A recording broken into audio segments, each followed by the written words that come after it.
Hey, hello everybody. Hi, I'm back. We're back with more Mechwarrior Destiny. Yeah. More giant stompy robot tabletop shenanigans.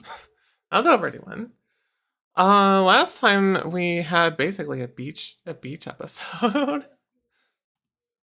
If you missed that one, it was silly. It was a silly fun time. We basically got Themish Stig thought it was oh, wise to use 250 a points on catnip. Oh catnip. wow. We basically got Themish Stig thought it was wise to use challenge to 250 points on volleyball. head pats. And we had a nice time. We played a volleyball. And then at the very end Time we for had a a big hydration stream. cliffhanger with getting attacked. So now things are gonna go down. We're gonna have a big stompy robot battle. Oh, thank you for the hydration as well. Let me do that. I also hope the people outside don't come through the mic because they're being ridiculously loud. I had to close my window, which I'm frustrated about because it's really nice outside. So if you hear random sounds coming through, that's probably what it is. Anyway, I'm gonna go jump in this VC, which I gotta mute this at the very beginning because I don't know if Magic is ready to be streaming. Hello.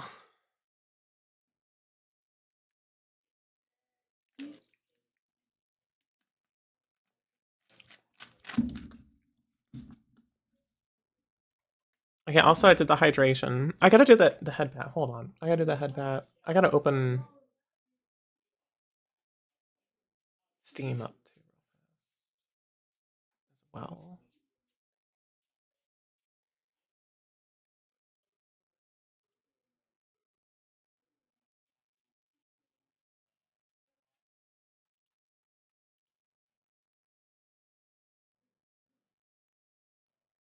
Okay, there. Oh, hello, Chaz. Also, hi. I saw. I'm glad. How are you doing? Good to see you.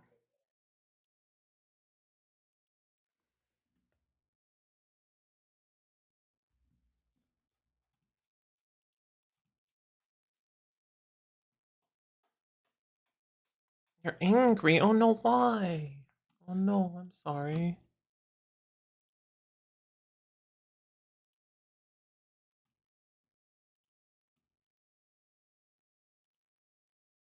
Okay, put music. I'm gonna put music back on because it might be a minute or two.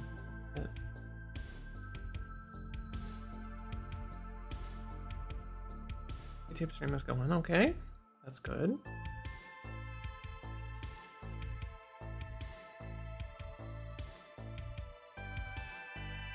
Oh, hello, Rain. Thank you for the lyric. I appreciate it.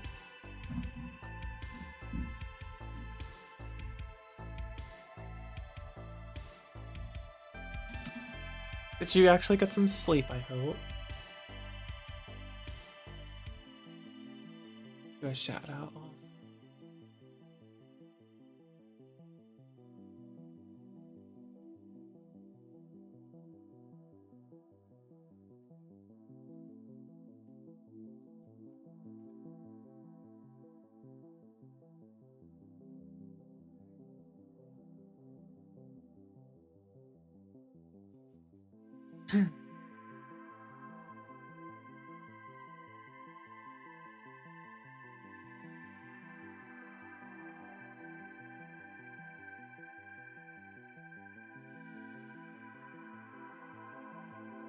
Okay, there we go. I got everything going, I think.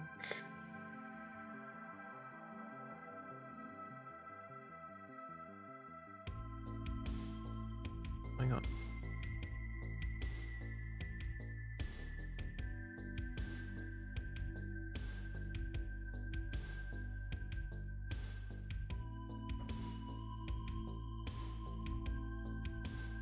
Get a blanket. I gotta get comfy. Wow.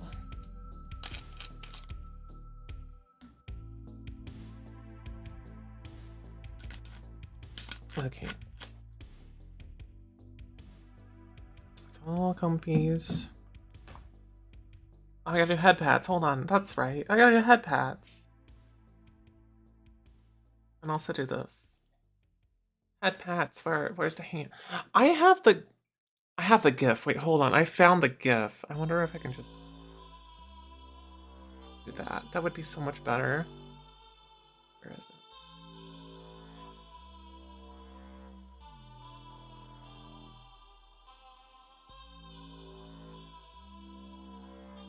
Here it is. If this works.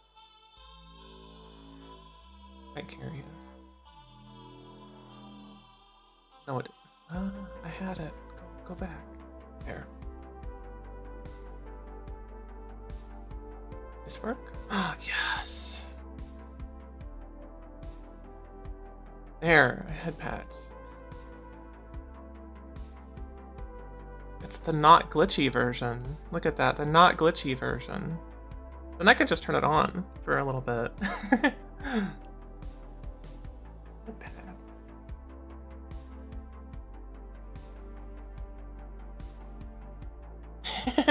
There we go. This has been happening enough that seems to be a thing I need to have queued up here. There, head pads.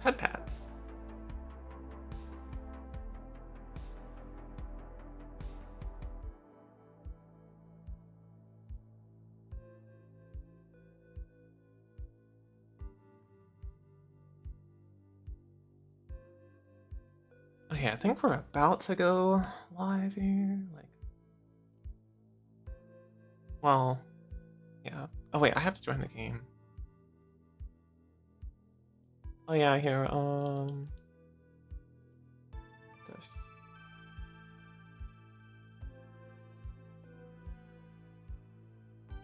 There.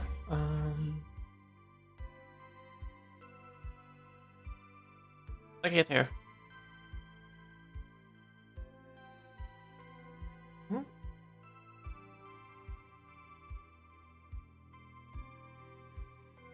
Okay. Wahaha! There we go. Perfect. Welcome in, everybody. I should probably hit the start game button. Okay. Why you're all on that screen at the moment? Oh, wait, yeah, because that's where I am last time. Boy. Stop that. Boy. There we go. So, where we left off last session, we were the group was having a bit of a rest day, as it were, as they had the training had basically been going straight through. So basically the people in charge decided, you know what? Nah, you're all gonna take a day off. You've been doing a lot of training, and everything went really well. There was a volleyball game. People had fun. There were drinks afterwards, and then there was an artillery bombardment.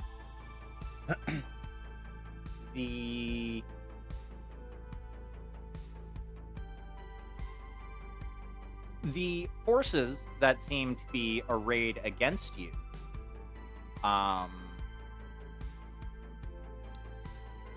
have basically this is the information that Kirka, you're getting from the Barsuk in orbit.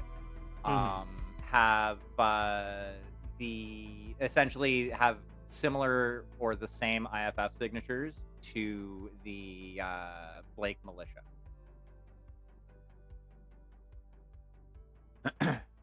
And that is and it is, I'm gonna say it is the next morning. The Kellhounds and Clan Wolf assets have were the first to respond, and they have been so far successfully minimizing the amount of damage that has been received. However, there has been at least one level 2 that has landed.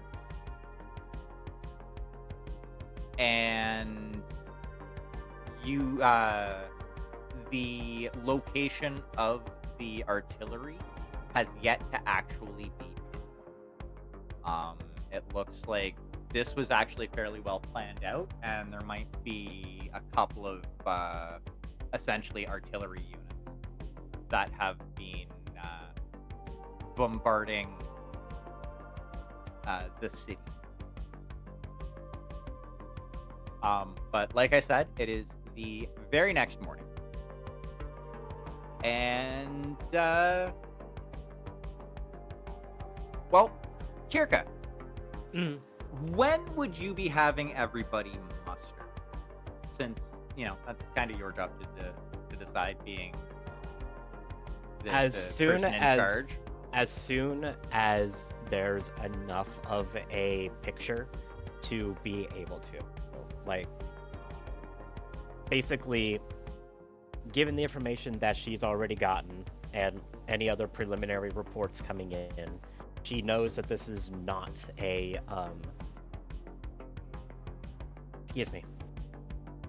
this is not a force to take lightly. She knows that, it's gonna be a really hard fucking fight. And she is going to want to get everyone on the same page as quickly as possible so that things can start rolling in the direction of taking the fight to them. Okay. So yeah, first thing in the morning, basically you have the information. Well, okay, so is there any, other than the information that I've provided, is there any other information that Kirka would be waiting or Kirka would hoping to receive?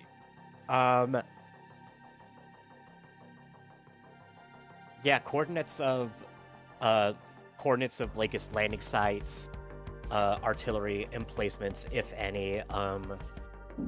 The artillery, yeah, basically the artillery emplacements.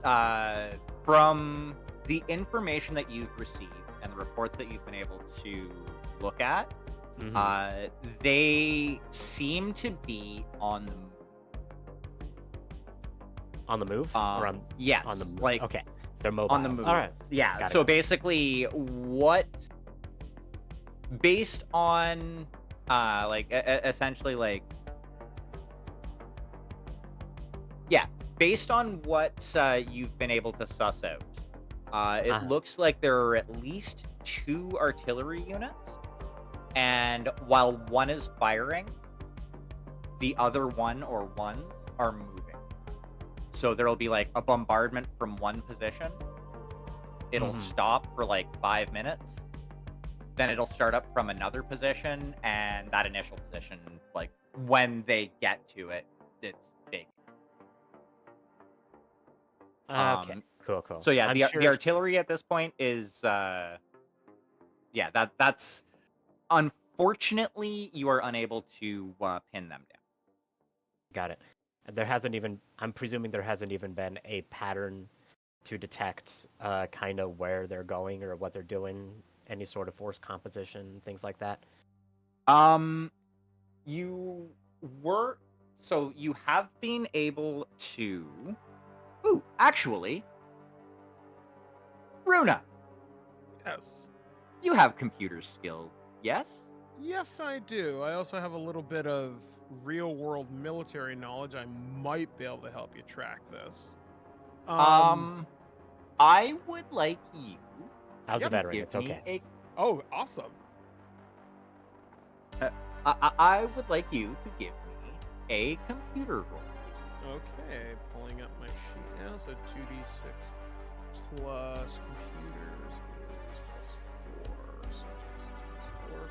Not the greatest bonus, but let's see what we got. 8. Okay. So, the information that you're able to receive, you have a general location of one of the level 2s that are planet side. As far as force composition, all you have been able to suss out, Runa, is that it is a 2 assaults, 3 heavies, and 1 medium. As far as exact mechs, you were unable to get that information. So I don't know how you want to give that to Kirka, but the floor is yours.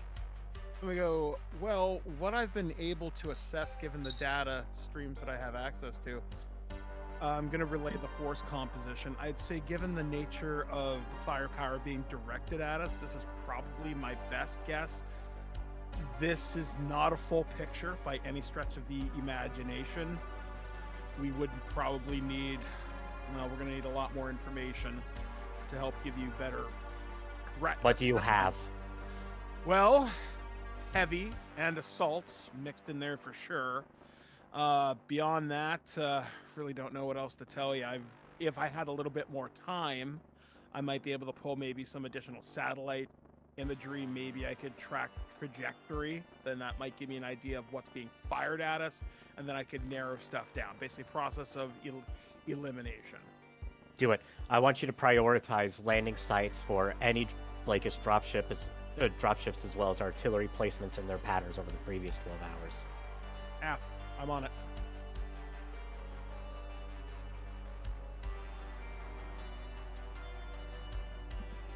Would you allow me to make another roll for that, David? Well, that's going to take a little bit of time. Yep. So we will put a pin in that for now. Yep. And we will come back to that. Wonderful. Was there any other specific information that you were... Oh, sorry, Kira. Sorry. As far as Kirk is concerned, she is mostly... Her main priority is to alleviate... Her first priority is to alleviate pressure on the base itself, which she knows in order to do that, the first priority is going to be making sure that A, artillery is neutralized, and B, air superiority is maintained. So those are the things that she's going to be looking at first. With the eye towards... with an eye towards sending a task force, probably the command star, since at this juncture she doesn't have a complete picture and she wouldn't be willing to risk assets that she can't quite trust to get the job done, to strike in whatever artillery encampments they're able to nail down. As far as any sort of aerospace assets, this is another bit of information that you're getting. Okay, so how many of the Barsook's aerospace assets would you have left on the Barsook? On the Barsook, there's only 3 aerospace assets. Oh yeah, and they're all down on the planet. Yep. Okay, so there are enemy aerospace assets in the in the gravity well, I'll say, but they seem to be occupied by clan assets, actually. Oh, wonderful.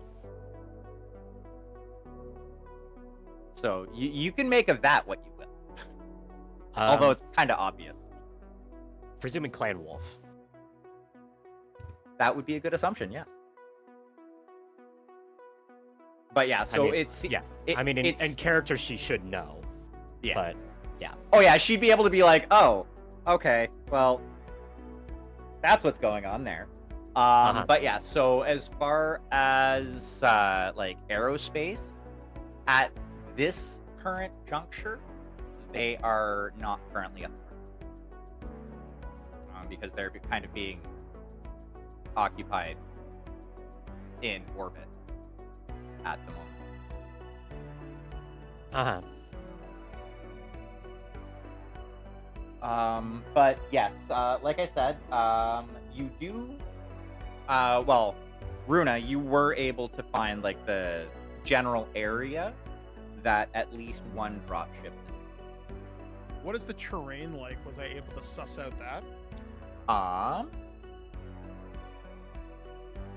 one do I want to use? There's deserts on Arc Royale, right? From what I understand, Arc Royale is a very what's the word I'm looking for? Moderate climated planet. Let me. So it's not quite Earth-like. It's. Because I mean, from everything that I've been able to gather, it's basically Space Ireland. okay, so it's very green. Yeah. Let's see. Sarna describes it as, and I quote, pleasant, beautiful, pastoral world with mild weather. The median temperature, the equatorial temperature is only 32 degrees Celsius. Surface water is 74%. So yeah, it's basically Space Ireland and everything that entails.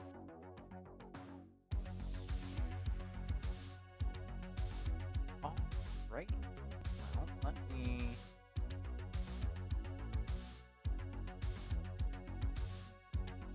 Fuck, even one of their main languages is Irish Gaelic. Why does that not surprise me? Given everything in this planet is named after something Irish, including the Kells themselves. Ooh, bit of interesting BattleTech lore. The first human, or like the first person to set foot on a on like a planet after a jump was a Canadian scientist woman. Oh, very cool. Nice. You,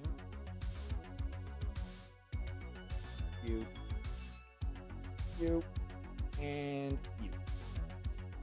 Boop. I really Yeah. need to learn how to make. I really need to learn how to master this map making program that I got. I need to get off my ass and actually finish some of the maps that I've been working on. Yeah, I got thanks to Humble Bundle, I got Campaign Cartographer 3+, Oh, nice. and a massive fucking suite for that. So I need to learn how to actually use it, because if I remember right, if nothing else, I could just make a really nice map, and then I should be able to put hexes on it, or at the very least send it to you, so that you can give it a hex overlay.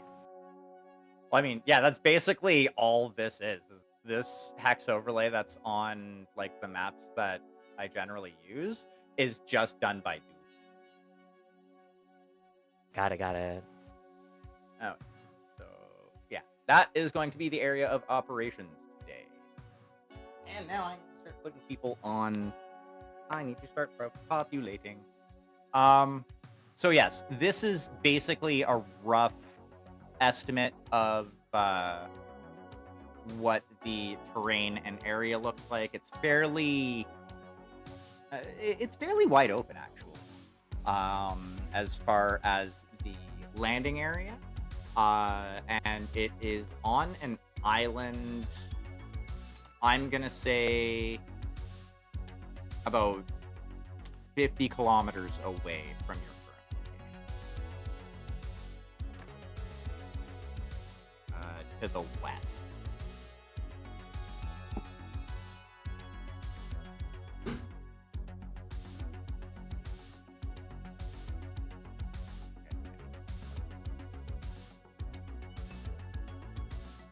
Okay.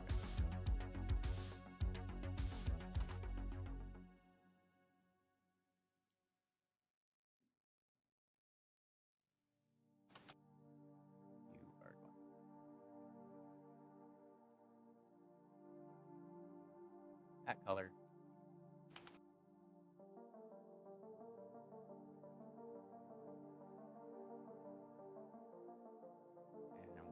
But now.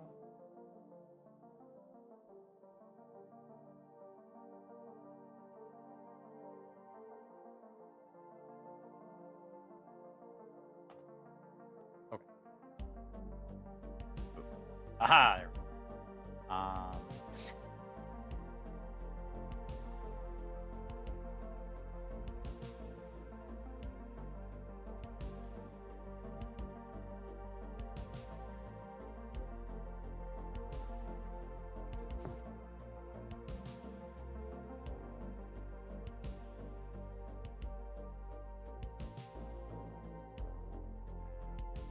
those.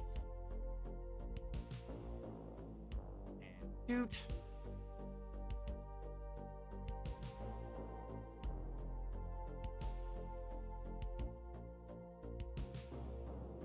Those. And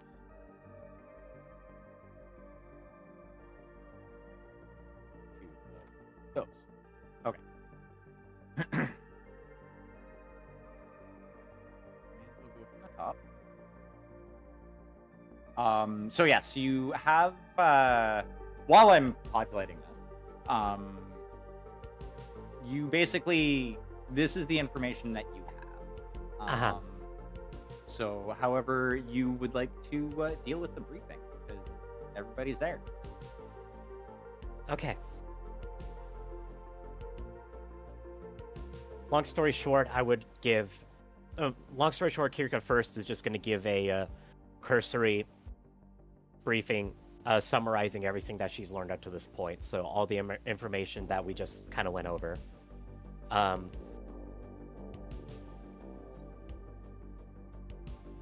then regarding this bit of the dropship, she would move on. Regarding locations of the current, regarding the current locations and disposition of Blake's militia forces, we have determined that that the initial foothold for the main forces seems to be located on this island here, approximately 175 kilometers southwest of the shoreline near. Actually, no. Let me play with that just a little bit. This island within Locken Lake, a good distance away from Old Kana. It seems that they are hoping to make a direct strike at the capital itself and bypass any military force that we may be able to muster against them within the wider area. As such, the current distribution is going to be as such. We are going to continue to pursue the artillery forces that have been mobile around the area surrounding Old Kana and our facilities here. Eventually, we should be able to detect a pattern regarding their movements, and at that time we will execute a strike in order to eliminate that threat. It is my opinion that the force landing on this island is going to be attempting to create a foothold that will serve as a landing place for the majority of the Blakist forces that will be continuing to make their way onto this planet. We cannot allow this to happen. As such, I am going to be taking my command lance as well as the reserve lance in order to eliminate this threat before it becomes a significant danger.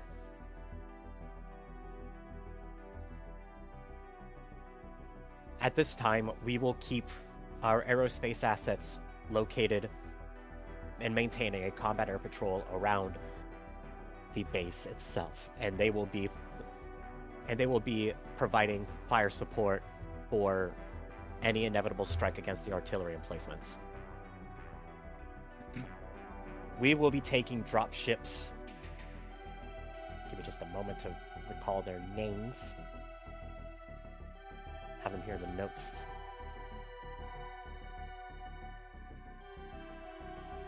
We will be taking dropships Burrow and Den. Of those, dropship Burrow will be on station to provide more advanced fire support in case other assets make their way into theater.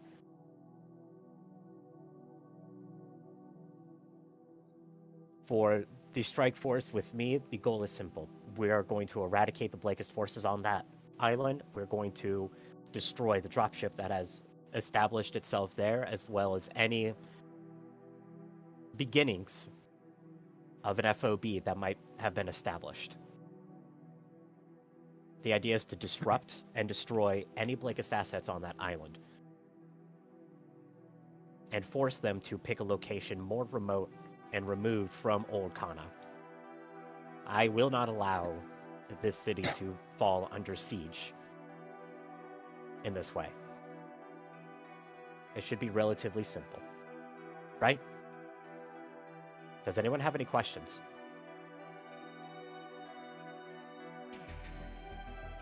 How have the friendlies been holding up since the air raid sirens? Thankfully, attrition has been relatively minimal. We have not suffered any significant casualties, no serious loss of life. There have been a couple of technicians with the Kellhounds and other non-military personnel that were unfortunately caught in some of the explosions that have occurred. Current estimates are that overall casualties suffered by the Kellhounds have numbered less than 5 KIA and about 15 wounded. Those that are still alive are in relatively stable condition, currently being treated at their medical facilities. Luckily, it seems that they have had access to some of the clan medical equipment, so their overall prognosis is good. However, we cannot rely on this luck to continue. At this time, we ourselves have not suffered any casualties, and I intend to keep it that way as much as possible.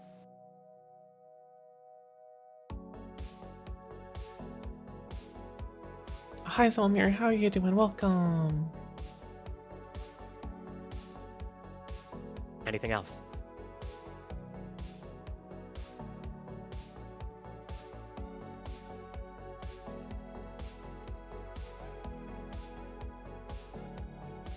I will take the silence as a no. Lances Adin and Dva, be on standby. You'll be shipping out as soon as we are able to triangulate a position for one of the artillery emplacements. Command Lance, reserves with me. We're heading out now. Dismissed. Okay, Bruna, go ahead and make a roll. All right then. So hopefully this. Also, hi, Geek. Thank you for the lurk. I appreciate it. Hope you're doing well. 14. I'd say that's Okay. better than last time. Yeah, that is definitely better than last time. The artillery is still being elusive as fuck. However, you were able to get a better picture of the level 2 that is dropped on the planet. So just as a bit of bookkeeping, the red square that is signifying the dropship. Okay, doke. Simply because I don't have a dropship image, and I don't think I would be able to like increase the size enough to make it look right. Well, thanks for the work on YouTube too. I appreciate it, Geek. Thank you. What you were able to find out is You have they little had... faith in my rudimentary Photoshop abilities. Oh no, Like it's more. It's more the limitations of the program I is see. the issue. Fair And yeah, mainly because like it'll take any image and it'll basically just make it a square. That's fair. So what you were able to find out at this landing area was there is a Warhammer, a Marauder, a Dragon, a Wolverine, an Awesome, and a Battle.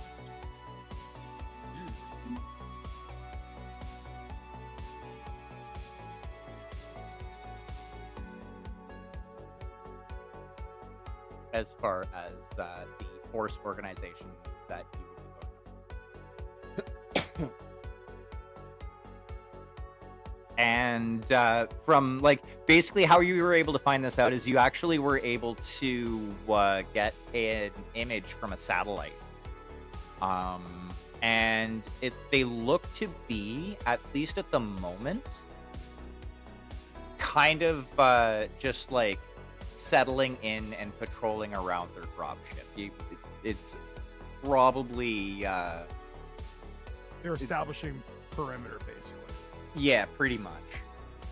They may be waiting for another drop ship to come in. Or this might be also as a possibility because you did roll better this time. This could also be one of the potential spots that the artillery do. You're not 100% sure which of those two possibilities. Okay.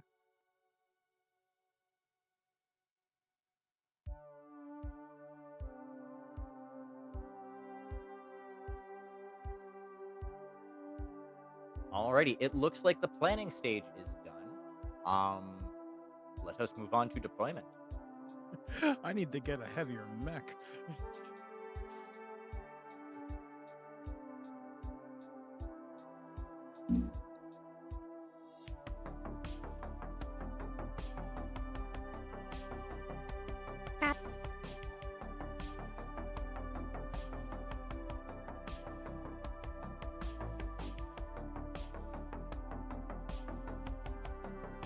Helmer's going to be in on this as well. No, actually. No. He is in charge of Staradin. He's on standby in case they ID an artillery force.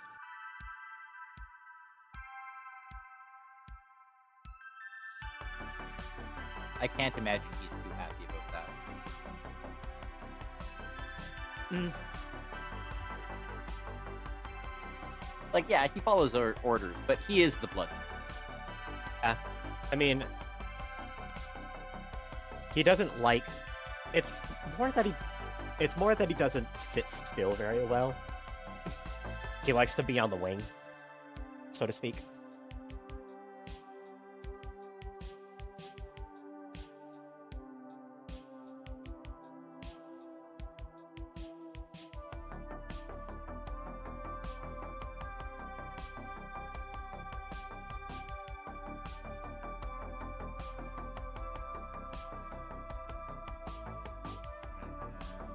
However, let me double check something real quick.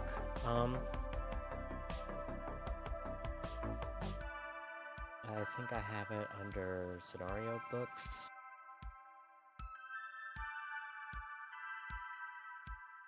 Yep.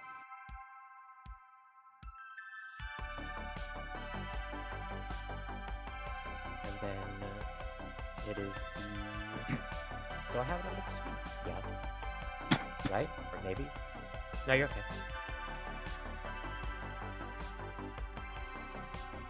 Hey, Damien, just out of curiosity, can you spend XP to purchase a heavier mech? So there are rules for that, kind of. So like in the book, they don't really want you going and buying new mechs because they're generally expensive and hard to like to get access come by. However, like you could spend XP to like buy a bigger mech, but it would cost quite a bit. Like it would cost more, because there's essentially like a markup. However, buy repair hardware. Okay, perfect. So with the way that the rules go, buying new hardware with XP can represent either acquiring salvage earned during battle or purchasing new hardware at retail. The base cost for buying all hardware types is listed on page 76 at the cost of 1 XP per hardware. Now, if you're doing salvage, basically you pay XP equal to its base hardware points -1 to a minimum of 0. So if you were like gonna salvage a light mech, you wouldn't have to pay XP for it. But then you can choose to either repair it if it's damaged, which is going to be 1 additional XP, or if it was like cored out and completely destroyed, it would be an additional 2 XP. However, if you want to purchase it, like outright, it would be what they suggest is hardware points cost +2. Okay, because I'm thinking I'm probably going to need to upgrade my tonnage here from I think my Stormcrow is a 65. I want to say 55. 55. Okay, yeah, I'd like to maybe get up to a 75 tonner at some point.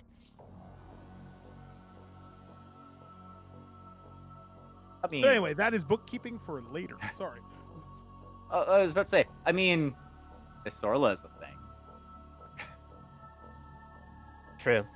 If you can kill it, or you can find a way to convince Kirka to let you have it. I'll do my best.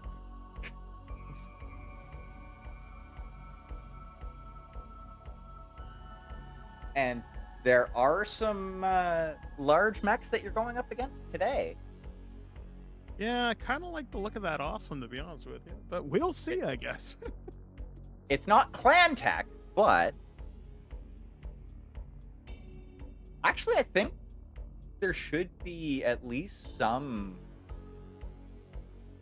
on the Barsuk as far as quote unquote salvage.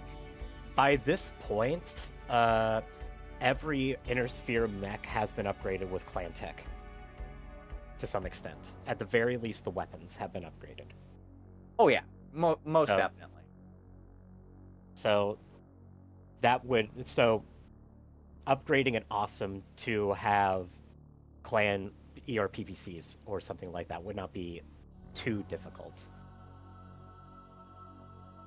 I mean, it would basically just take time. Mm-hmm. The better question would be if Kirka wants that, or if she still thinks that it would be better for Runa to stay in a more mobile Stormcrow when she's not needed elsewhere. Yeah. I mean, maybe we could find something heavier but faster, but again, that's bookkeeping for there, because I don't want to be lumbering around in 85 tons of please shoot me in the face. Yeah, because that's the thing. Awesomes are slow.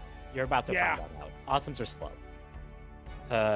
Runa is probably, being a Trueborn, she's probably not going to want to downgrade to an Inner Sphere Assault mech, not when True. a clan heavy mech is going to be very much more in the ballpark of what she would want. I mean, we're talking, you got Timbies, Hellbringers, Summoners, Mad Timby or a Dogs. summoner I'd really like. The summoner's like one of my favorite chassis, so yeah, that'd be pretty cool. And we're also in Jade Falcon space where summoners are plentiful.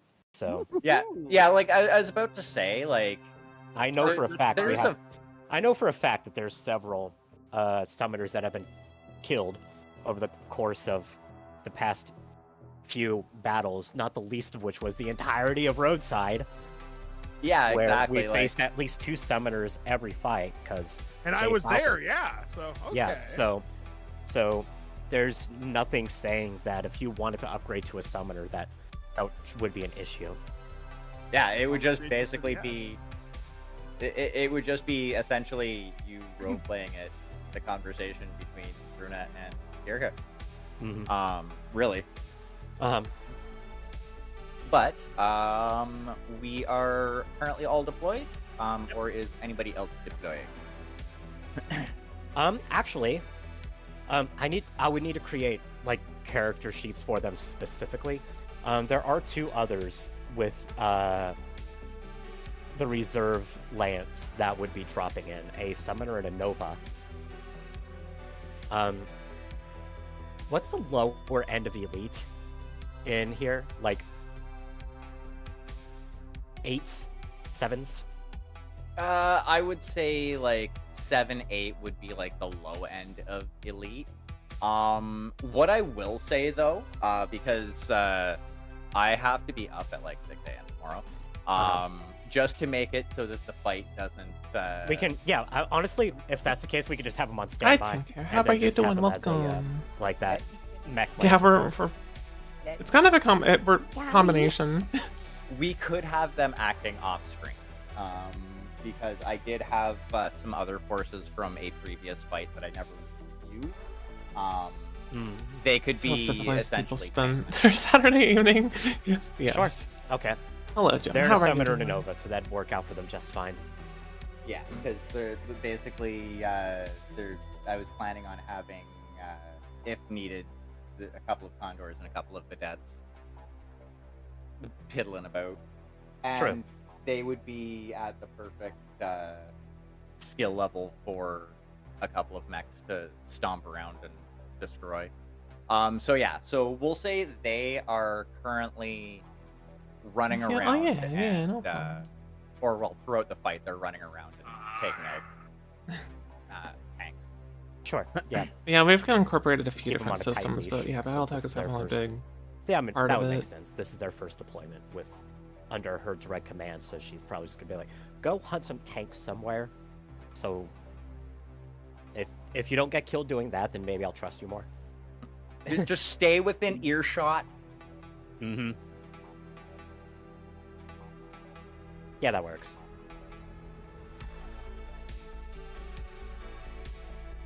Alrighty, so you have deployed, and south of you, you see 6 mech signatures, and you can kind of see through the wooded area a leopard. Okay.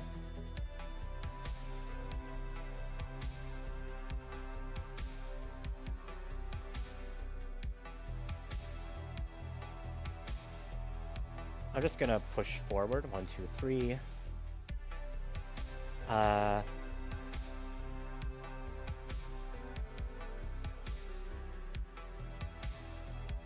As a matter of fact, I'm actually gonna burn a plot point. And we're just gonna, like, dash in 6, 7, 8. And now we are in long range of the Marauder. Oh. I am going to say that you're going to move 1 less because you are Of in the woods? Yeah. Okay. I mean, 9 hexes is still long range, yeah? Point blank, short, medium, long. No, it's 1 out. Ugh. Well, then I take it back. Because the idea was to get the drop on them. Yeah. But I mean, you are in a very good position, like that. Fair enough. Content We can flow. It has been I can great flow. lately. Lovely. All right, to fair keep it enough. up. Oh, thank you. I'm so Fine, glad you I like stayed. it. Thank you. But still, yeah. I wanted to delete a mech immediately. It's understandable. That's fair. Oh well. Alrighty, who would like to go next? All right. We've got basically the same plan, but is way too far away to be making mad dash, so does not.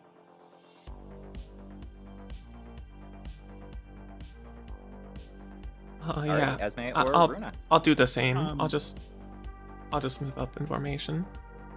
Yep, same.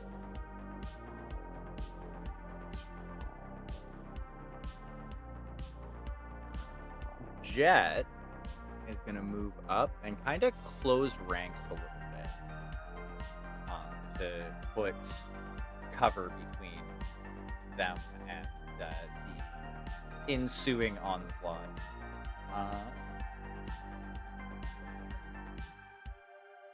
And Rodder gonna shoot out that way. The ham warmer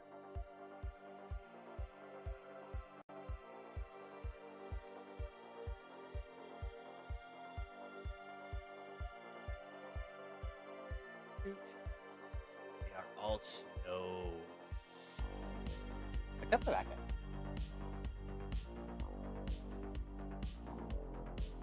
The Wolverine is quick. Well, comparatively.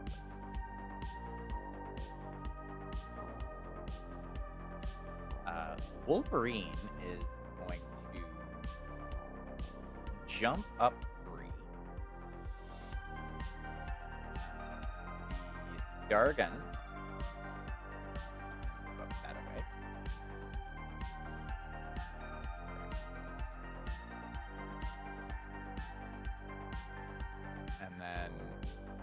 two big guys.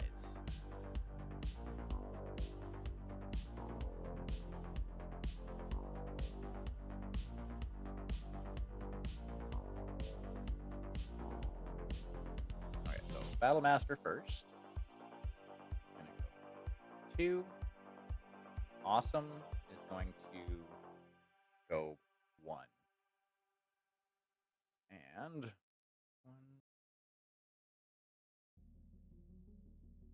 7, 8. No joy. Alrighty. Kirka.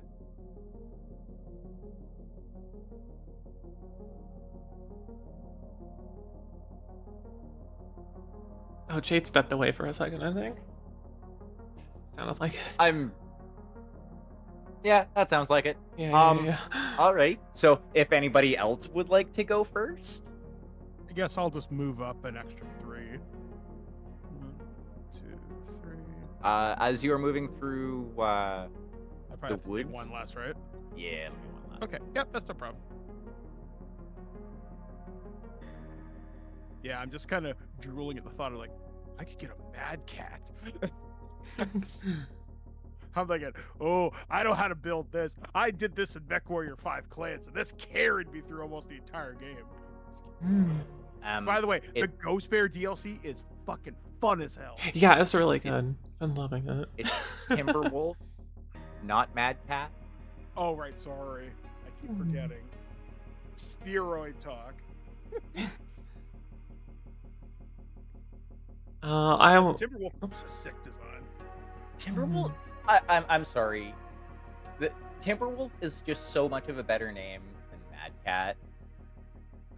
You know what's cool? Actually, Damien, when you and I lived across the street from each other, I actually had a Connects Timberwolf set. It was from the official Mechwarrior 3 Connect sets. I had that. I think I had the not the Jenner. Yeah, it's got 2 twin SRM6s on either side, and it's like a light mech. I can't think of the name, but it's like a Jenner. If you said the name of it, I would know it.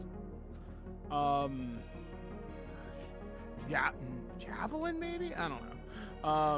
And you could also turn that into the Bushwhacker, which is another one of my favorites. And I think there was a Summoner one too, but it was really hard to find. I've actually been going back and looking at the old Mechwarrior toys or the old Battletech toys, and I'm thinking, I could do this. If I stopped buying Transformers for 10 minutes, I could do this. But then I'd have to stop buying Transformers.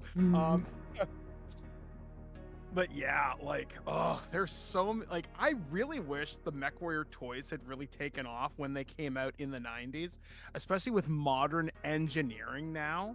Like, you could have so many cool things that would be fully articulated. You could have electronics. You could build like light up missile racks or PPCs and all this shit. Fuck, if you could find the right company to build these things, they would cost easily $300 a piece, but no worse than any Masterpiece Transformer. Actually, I ran into a guy today. I was up at Toys R Us. I was buying another model kit, and he showed me this Gundam that looks like it was riding a mechanical horse or something. And he's like, oh yeah, this is like an $800 thing. I'm thinking, first off, them's Hot Toys prices. Holy shit. But it looks so fucking cool. P Bandai, like Perfect Bandai, that is like the rich kid's gunpla. Oh yeah. That's what you like when you hit the lottery, that's the gunpla you buy. I had when I was obviously stuck inside for those few months, I actually got a package like last week or the week before last. A fan slash friend of mine sent me a Gundam. This thing is so complicated. I'm thinking, my eyes are crossing just looking at this. Like, I can barely put together the Blokey's Transformers ones. What grade? Oh, fuck if I know. It's all in fucking Japanese or Korean. Oh, it on like the front of the box, it should have like an HG, RG, something like that on it. I'll have to send it to you. Actually, are you any good at building this shit? I have built a few. The most complicated kit that I built was I think it was a real grade. But like I've built 1, 2, 3, like 4 or 5 high grade, which is like the the entry level. I can almost do most high grades without needing to really look at the instructions all that much. Because maybe what's an idea, Damien, is if you're willing to, I'll figure a way to mail these to you. I'll pay you to build them, and then I'll just drive and come pick them up in a couple of months. Because I'm like, I can't do this. I'm stupid. And that's the thing. Like, yeah, like I can't do anything more complicated than a blowkeys, and it's not because I'm literally stupid. It just I get impatient and I get frustrated really easily. Yeah, no, I can feel that because like even some of the like older high grade kits are bunk. Like just the way that they're put together is like I think my first one was an old school Zaku 2, and like it was annoying to put together. Just like it was kind of terrible. The real grade that I did was kind of bad in some spots too. But that's just because of the way that they have those they have it all set up.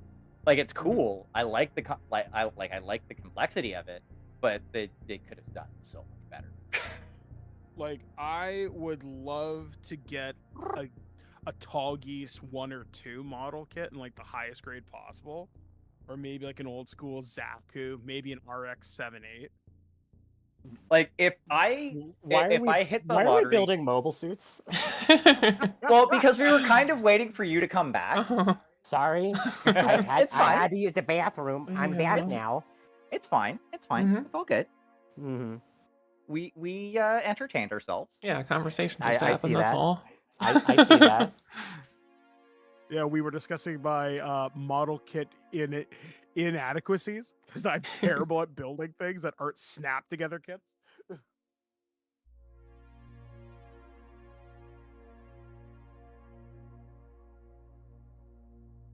And yeah, Elnar, that is that also makes sense. You know,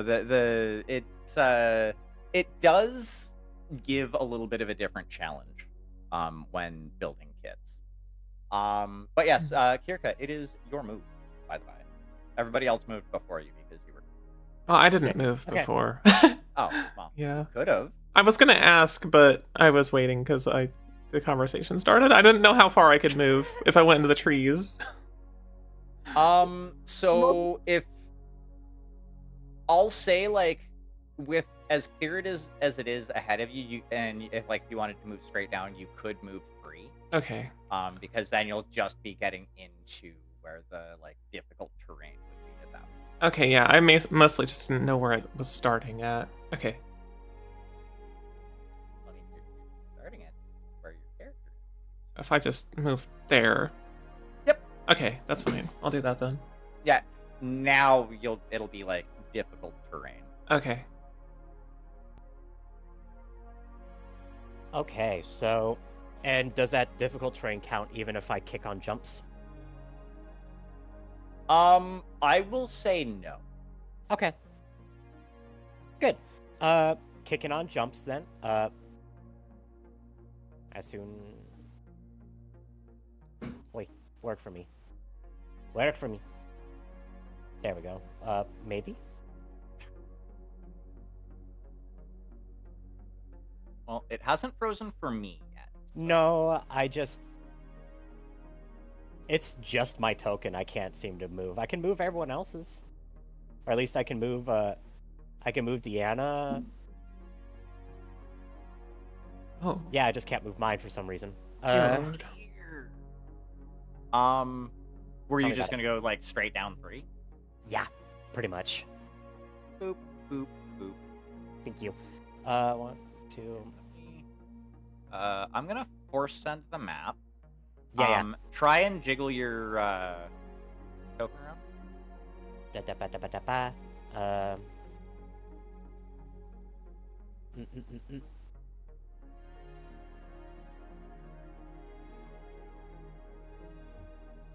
No. Huh. I don't seem to have control over it. Weird. I know, right? Like I can click on it and select it, but I can't move it.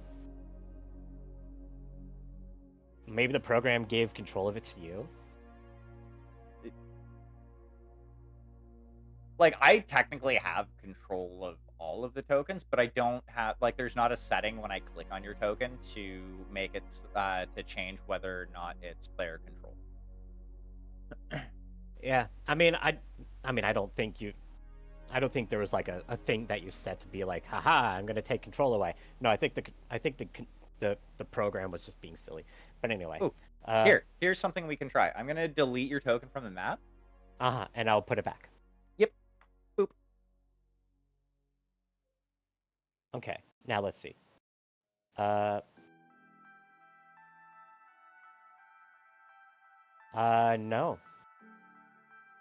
Huh. Tell me about it. That's weird. Well, I could do that.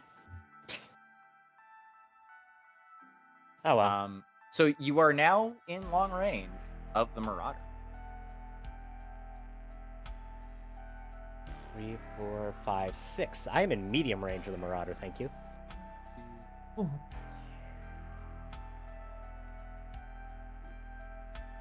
Oh yeah. 6 hexes. All right. Party time.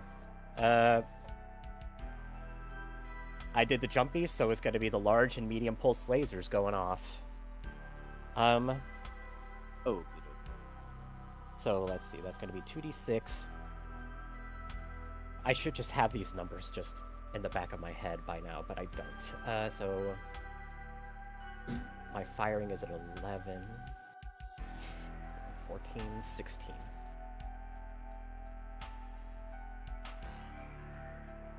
For the large pulse lasers. Pew! Yep. Oh well. Yeah. 7 damage to the torso. I mean, it's a Marauder. It can take it. Can take it. All And right. then, medium pulse lasers.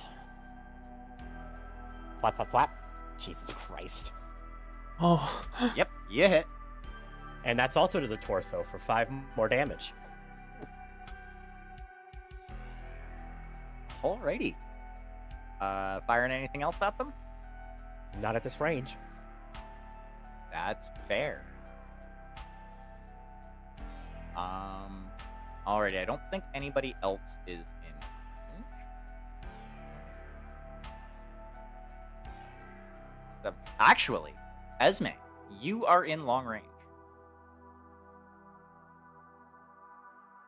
Oh, I guess you can fire as so. well. Oh wow. Okay. Okay.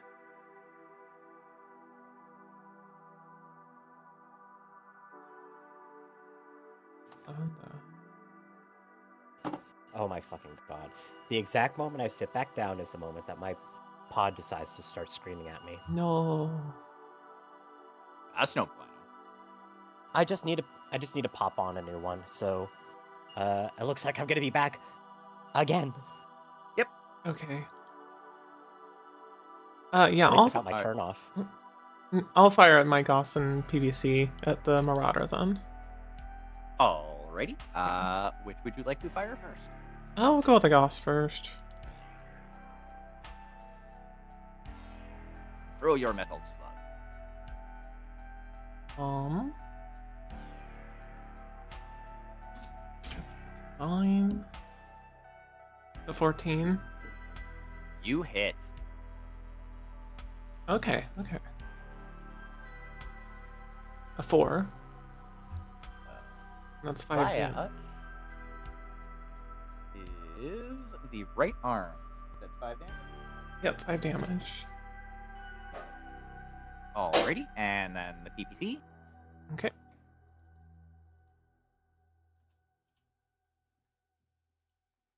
$16.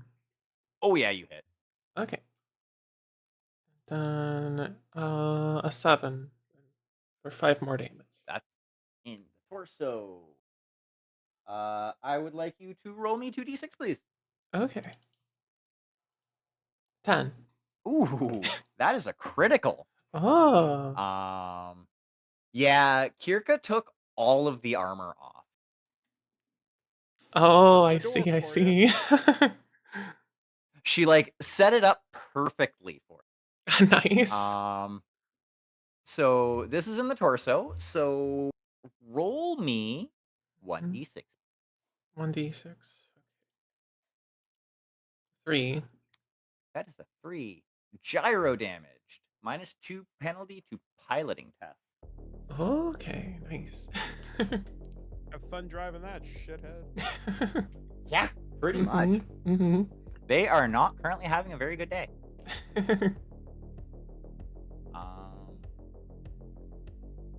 That's Alrighty, so it is now their turn.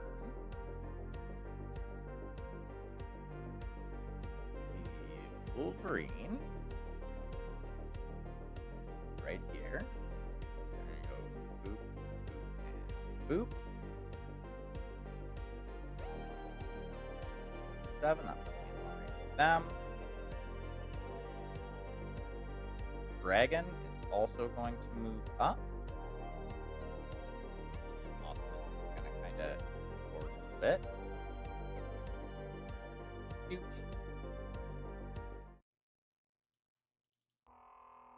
Cute.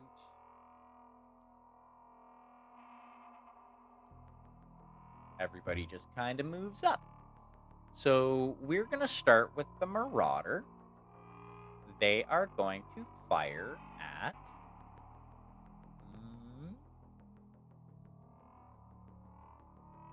Pardon me. Let's see here. Force, short range, medium range. Okay. Well, Kirka, you back yet? She's not back yet. She's still. Yeah, I was about to say, I'll take that as a no. Yeah. In that case, Esme. I can't really fire at somebody who's not here, so you'll be the target. Okay. So they are going to be firing.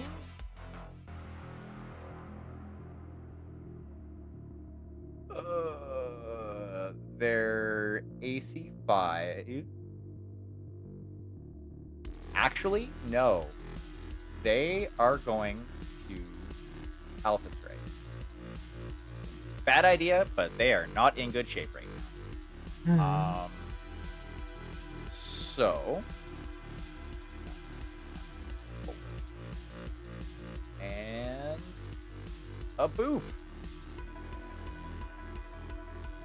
And your piloting roll, please.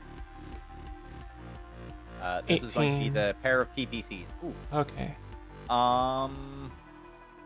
Yeah, no, that's not going to matter. Now they're going to be firing an AC 5 at you.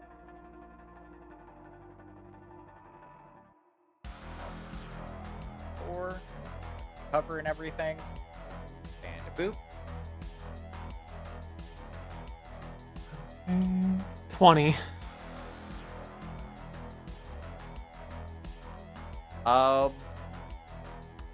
They're gonna use their edge to force a reroll. So if you could reroll your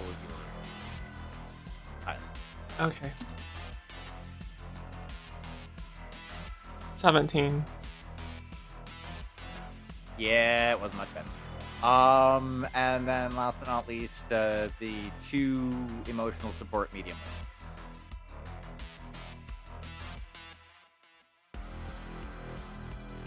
17.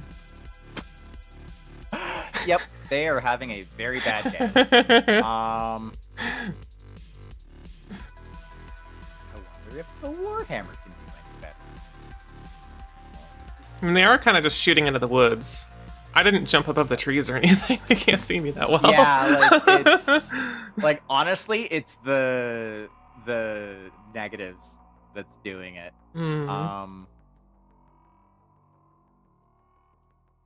You know what? I don't think the Warhammer is going to fire. They are not in a good position to hit anybody. Okay, I'm back. Welcome back. Why? Hi. You were lucky. You were almost shot at by the Marauder. Mhm. Almost.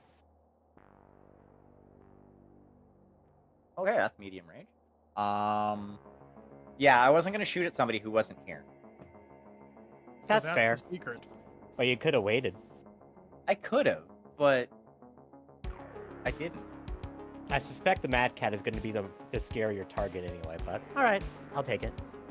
Well, yeah, it will be. Yeah.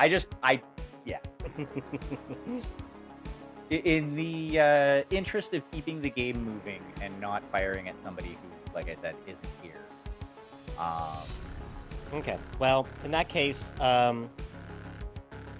just for future reference, if I do wind up needing to step away and you decide that, and then if I happen to be the target, go ahead and just do my rolls, 2d6 plus 10. As long as something doesn't go internal, I'm not going to be too upset. Well, right now you're getting a PPC fired at you Okay, from the Battle Master. bold. Okay. Yeah, they're most likely not going to hit. I would be surprised if they did, given I'm 2 faster than them by default, and I jumped.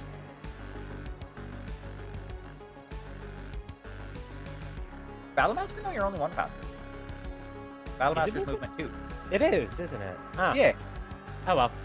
Still. Yeah. They still missed. Uh-huh.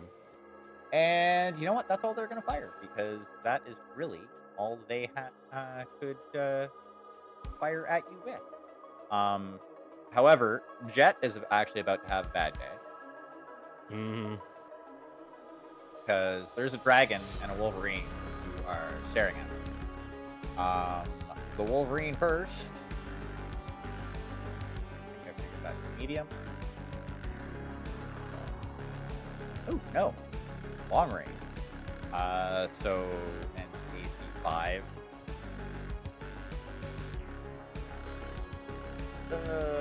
At boop, and then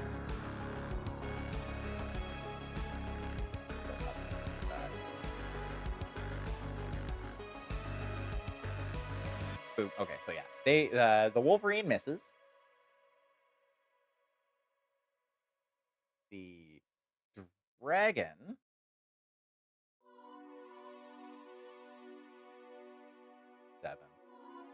actually the dragon's not going to shoot, because they would have just as likely chance of missing. So that brings us back up to the top of the initiative. Kirka. Oh, alrighty.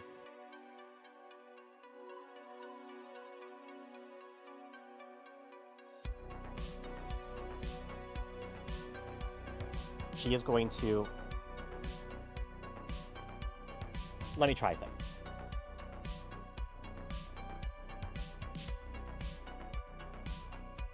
I am just going to restart dudes at my end real quick and see if it gives me control again.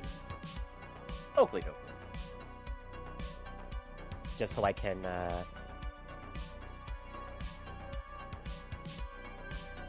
Okay.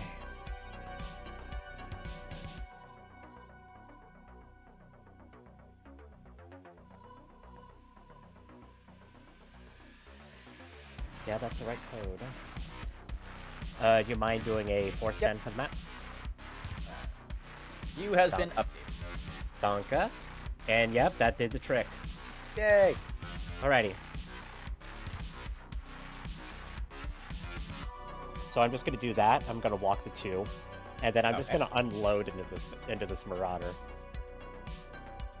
That's fair. Uh-huh. So, the Marauder is kind of toasty at the moment. Because they did Alpha Strike. So, okay, yeah. So they're -1 max movement. Ah, okay. You know what? Let's shake things up. The large pulse lasers are actually going to go into the Warhammer. The medium pulse lasers and the AR smalls are going to go into the Marauder. So I'll fire the large pulse lasers first. That's one of the ham armor, right? Yep. Okay. And it's in short range, I think. Yeah. Because 4 is short. Yep. Yeah. Okay. Not that it matters for the large pulses. Actually, it's going to be 15. 11. I mean, yeah, they're clan tech. Short range is an illusion for clan tech. This is true. Short range is clan short range is more like medium long for the inner sphere. Clan weapons got some schmeat on them. Yup. Oh. Yep, you hit. All right, that is going to be 7 damage going into the Warhammer's right arm. 7 damage to the right arm. Uh-huh. Okay. Roll me 2d6. Nope, no crit. Because, yeah, you blew through the arm and it went into the. Oh, wait, no, that was wrong. 7. Yeah, 7 damage for the large pulses. Yeah, so it didn't break through. Oh, okay, that's fine. Yeah, I was just. It didn't crit anyway, so it's not a big deal. Anyway, now for the Marauder, which will hopefully suffer a very, very bad day. So we're gonna do the medium pulses first. Pew pew pew. Yep, you hit. And that is gonna be 5 damage to the torso. Okay, how's this look? Yep. So after Kirka fired on the Marauder while she was kind of sailing over the treetops and scored a really brutal hit along the top of the Marauder, stripping a lot of armor off of the torso, she lands and begins pushing through the woods. She spots the Warhammer behind it, lines up her large pulse lasers, fires off, melting a significant amount of armor off of the right arm and exposing a lot of the metal skeleton and wirework underneath, leading power from the fusion reactor to the PPC. And then she turns towards the Marauder as she comes around the trees, unloading with her medium pulse lasers and managing to strike in such a way as she pierces through the scar port already laid out by the first laser strike, hitting the ammunition bin of the AC-5 and causing the Marauder to explode. Alrighty. Who would like to go next? Yeah, we'll keep her going. This time Deanna is going to hit the Go Baby Go button and start lighting up that Warhammer. As usual, PPC's first, then AC5 or AC10. Oh, okie dokie. So medium range, 1 for the. It will be -1 for cover. Yeah, 1 for the cover. You are 1 faster because of math. Uh-huh. So those two just even out. Yeah, pretty much. Okay, so it's just a medium range shot. I can deal with that.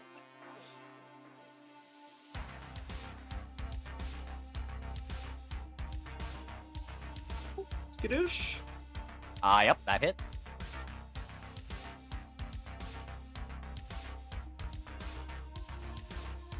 That is 10 to the left leg. Ooh.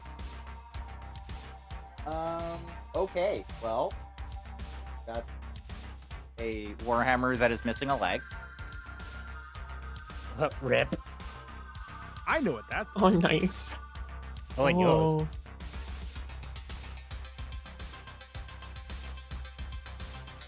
Alrighty, and what would you like to fire next? And then the AC 10 coming in. Hit. Yep, that hit.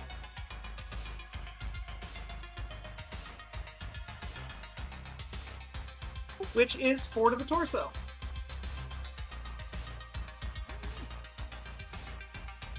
Yeah, you did a number to this mech.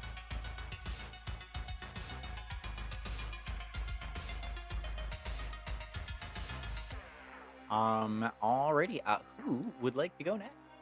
I guess I'll move up, because I don't think I'm in the firing range of anything yet, so... The wanna be closest ready. to you, from the position that you were in, would Mhm. be these guys over here. Okay, and that's... What is the range? That's 6, right, I'm guessing? From there, 1, 2, 5. Yeah, 6 to either of them. Okay. However, you have, I'll say you have pretty close to good line of sight on the dragon. Okay. The Wolverine that is next to them is kind of being blocked by the dropship. Okay, and those would be in medium range, correct? Ease. Yeah, okay, cool. I will fire my medium pulse lasers at them. Already So at my- the dragon, I'm assuming? Yes, dragon. So that's... I'm going to fire 2 sets. I'm just making sure my heat is good. Okay, cool. So they're both in okay range, so I don't get any bonuses. That is correct. Your movement 3, if I remember correctly. Yep. Yep. So is the dragon, so there's no modifier there. I will say, because you are technically firing through the forest, you will be at a -4 Okay. because you're shooting through cover. So 7. I think this math looks like 15. You hit. Awesome. Um, so roll 2d6 for location, please, and thank you. Yep. 11. That is left arm for how much damage? That will be coming in at a grand total of 5 damage. Alright, and your next shot. Alright.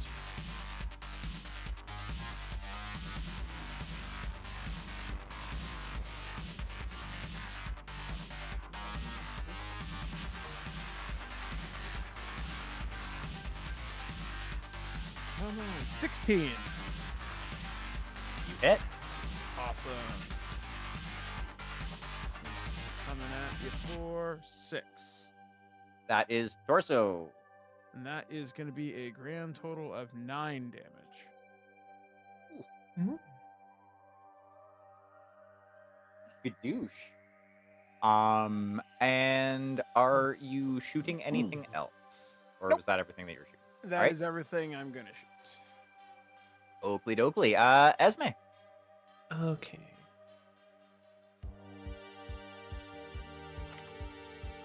Which one has been getting shot at down here so far? So the Warhammer The Warhammer. has been shot at. The Battle Master that's chilling out down there has not been shot at. Okay. Alright, I think I'm going to jump to here, Ooh.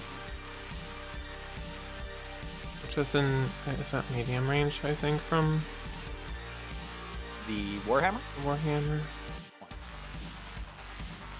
Yep. Yeah, okay. And then I will use the Gauss and PPC on that. Alrighty. How fast is that one? The Warhammer is speed 2. So you have a +1. Okay. And then the jump and Additional +1, yeah. okay.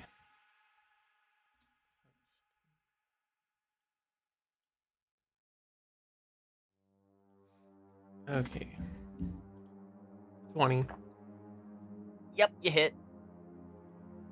Okay. And then 5 for 5 damage. That is the right leg. Oh, But and your next go. okay.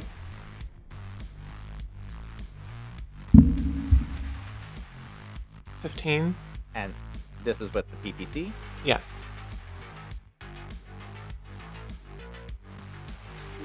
That hits as well. Okay. Actually, no, it does not. Oh, okay. You rolled snake eyes. Oh, I did, didn't I? Okay. Yes. You can use that it is as a an- reroll. Yes, you can. But yeah, snake eyes is an automatic failure Okay. when you're attacking, not when you're defending. Okay. Wait, is it my... I'm mixing it up. Is it the edge to reroll, or is it the... Yes. Okay. Yep. Edge is reroll. Yeah. I'll use one to just... I'll just reroll the whole thing, I guess. Yep. Yeah. Wait. Here. 17. Yeah. Okay. Yeah, you hit. There we go.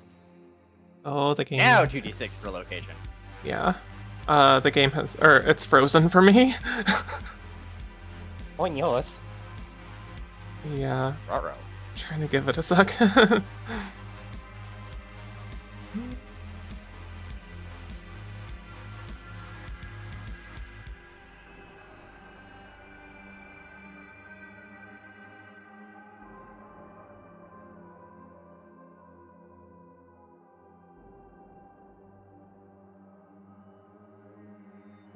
Yeah. I mean, if you have 2d6 handy, I'll trust that you're not fudging a roll. Okay. I have a 1d6. I guess I could just roll it twice. I have over 100 d6. Oh, you got a whole bunch. Yeah, let me just give you a pair. Okay. Okay. Okay. What's crazy? I played World Eaters for a bit. I'll be right back. Okay. Yeah, that tracks. Play World Eaters, play Orcs, play Tyranids, Imperial Guard. Any of those you require a whole mitt full of people.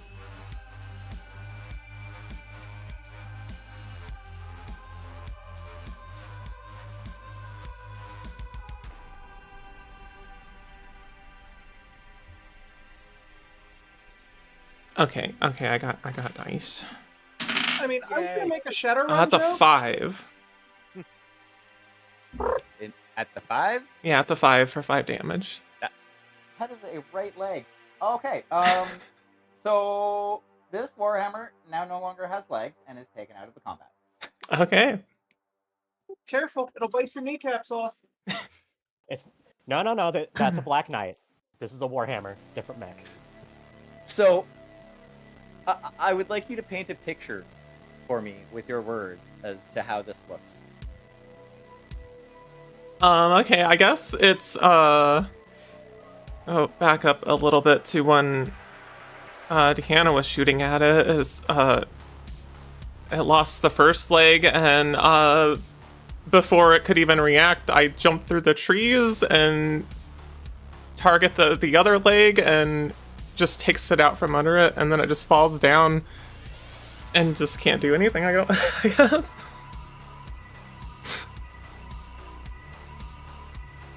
Okay, that one is gone. Technically, in the tabletop, you're not even fully dead if you get both of your legs taken out. You can still like lean and shoot, which Yeah. is funny as hell. Yep, you can prop up on one arm and fire with the other. Alrighty. I think that just leaves Jet. And Jet is going to shoot at the Wolverine in short range.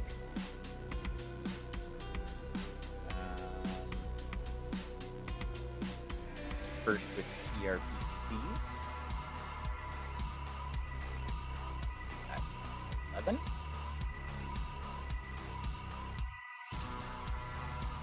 Boop.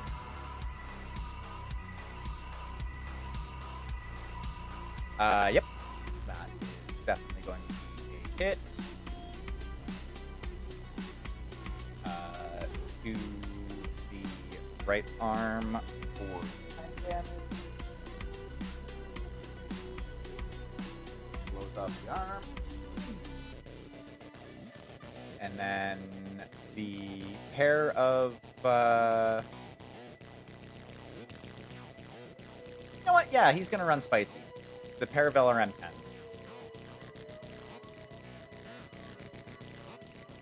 Why not?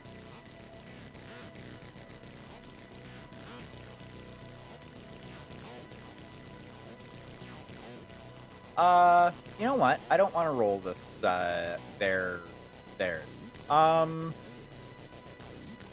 Mike, Yes. can you roll me 2d6 plus 7? I told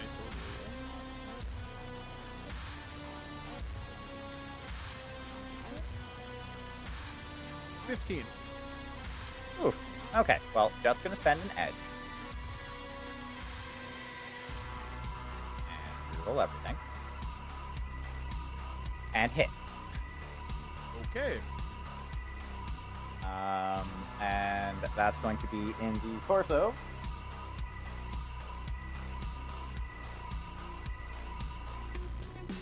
One extra damage. And one extra damage.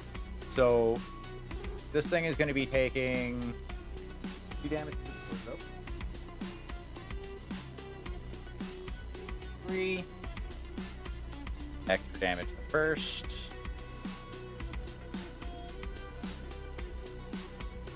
Are they attacking me? No, Okay. no, I am attacking the mech. I just had you roll for it because I Okay. didn't want to roll for them. Yep, no problem. So 1 to the right arm. Okay, so I guess that's good.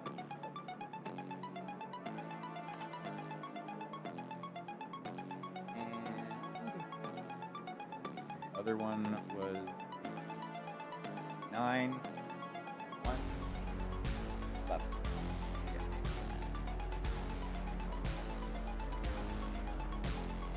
Alrighty. So, it is their turn now. Battlemaster is going to advance.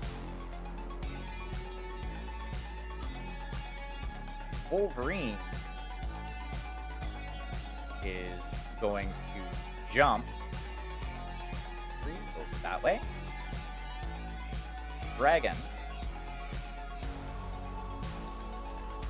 Gonna close in. And Awesome is just gonna kind of trundle on forward and be somewhat ineffectual.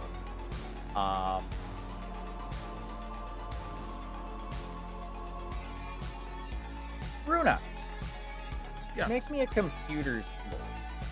Okay.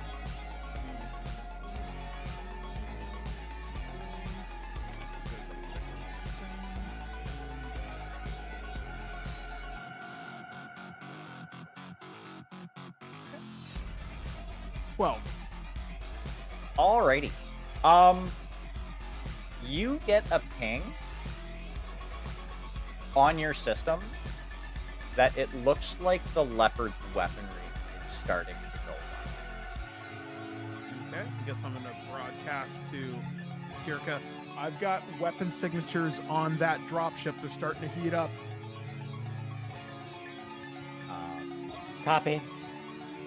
But yes, so Battlemaster. 1, 2, And by that, I presume you mean the star. 4. Or Yep. Lance, Everybody, quote, yeah. unquote. Yeah. Things are looking hot. Yeah. So Kirka, there's Battlemaster about to shoot at you. Okay. It can try. I mean, yeah, basically, it's trying. Yeah. Let it. So you are 1 faster. I will say, like, you're at the edge of the little forested area, so you are not going to benefit from cover. But you have a ridiculous defensive roll anyway, so it's not like it matters. 2d6 plus 10. She Yeah, has a better shot, but she is a better pilot.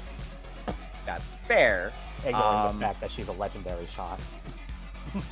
But yeah, so you're getting a PPC fired at you. Okay. This is the mech's primary weapon, by the way. So hopefully it's not a headshot. Oh, Noted. Not gonna hit. Your piloting check, please. Yep, it's not gonna hit. I sure hope this doesn't hit you in the head. It doesn't hit you at all. Well, I did hope that it didn't hit you in the head. That would have sucked.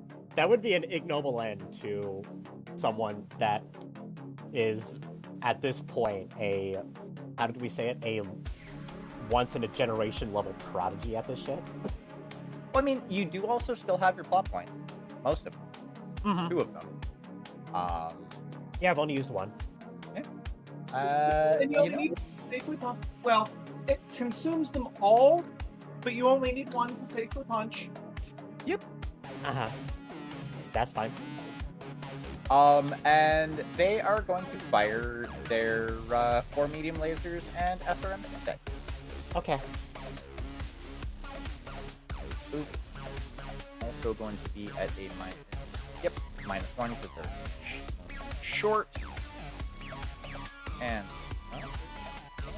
oh, they hit. Actually, gonna use my how actually did they roll higher than a 5? Yes, their roll was higher than a 5. Stats say I should actually burn an edge to re-roll that, so I'm gonna re-roll. Okay. A little better. Okay, yeah. Then it's a miss. Okay.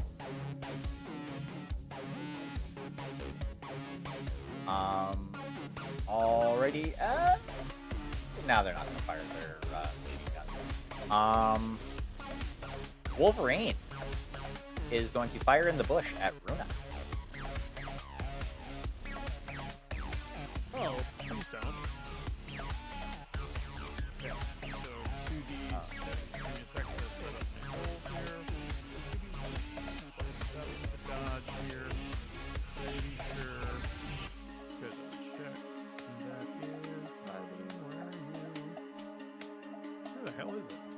Hold on. Still stupid. Yeah, +7. Yeah, no worries. I'm just setting up a roll. Alright. Wow. So it's going to be. They're going to be firing at you with their AC5 first. Okay. And they did jump. So that will negate the whole cover penalty. You move just as fast as each other, so there's no difference there. And a boop, they hit.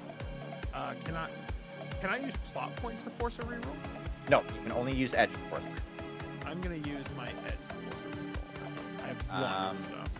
So am I rerolling or are you? Because you can force me to. I'm gonna reroll actually.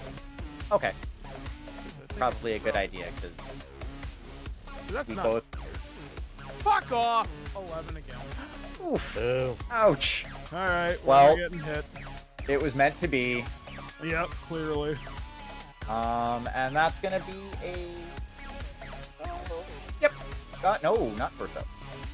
Right leg for a whole whopping 2 damage.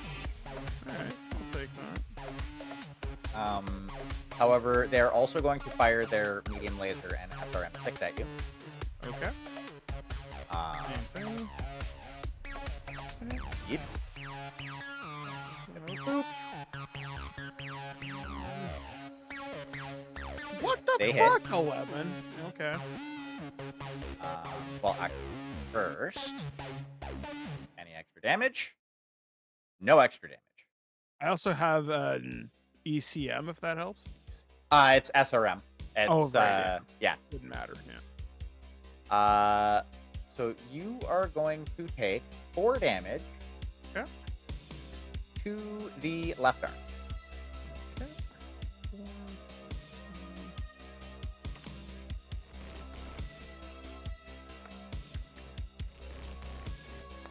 Okay. And the dragon is going to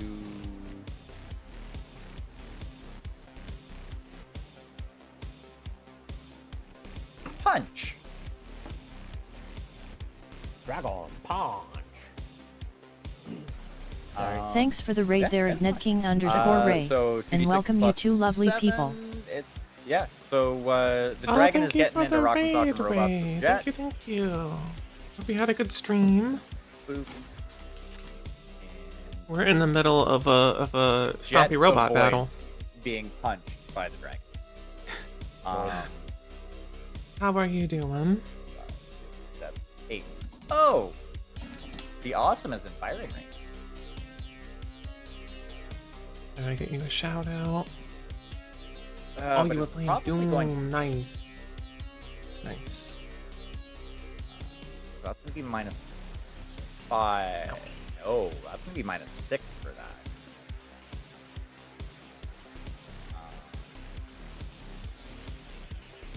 Boop. And yeah, hit. Alrighty, that is going to bring us back up to the top of the initiative order with Kirka. Cool. Currently attacking a dropship that's got a bunch of mechs.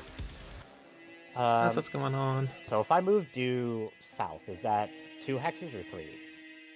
That'll be 3, because like I said, you're on like the edge. Okay. So you're, yeah. Okay. Cool. Actually, it doesn't really matter. Yeah, I'm just gonna do that, and not jump, and Alpha Strike. Oh. So first things first, large pulse lasers. Shoot the do.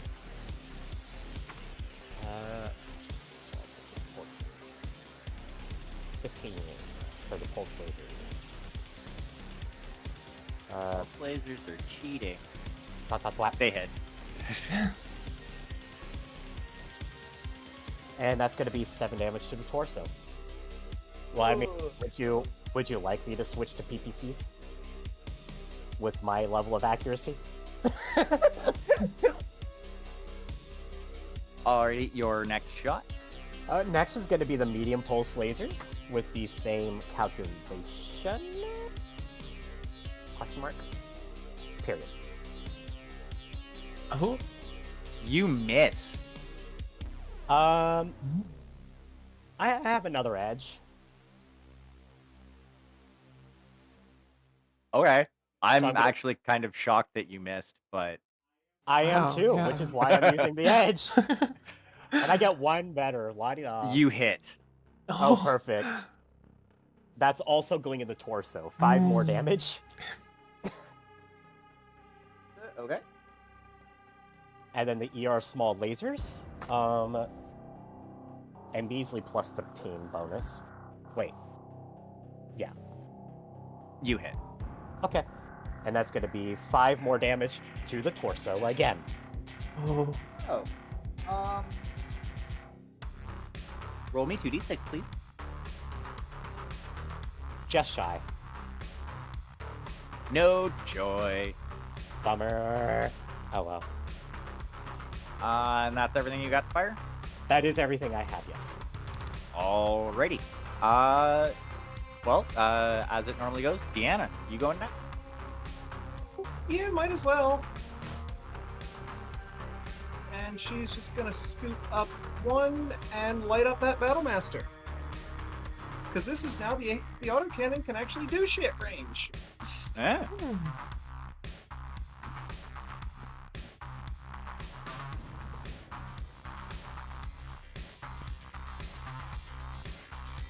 And -1 for the cover. Speed on the Battlemaster. Battlemaster is speed 2. Okay, so cover speed even out again. We're now at short range, so everything is at full bonus.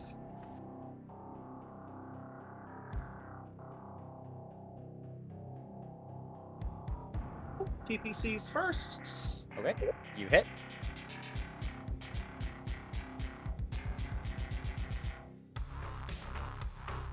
That's 10 to another leg. oh. The big girl is just tracking low tonight. That I failed to see left? an issue.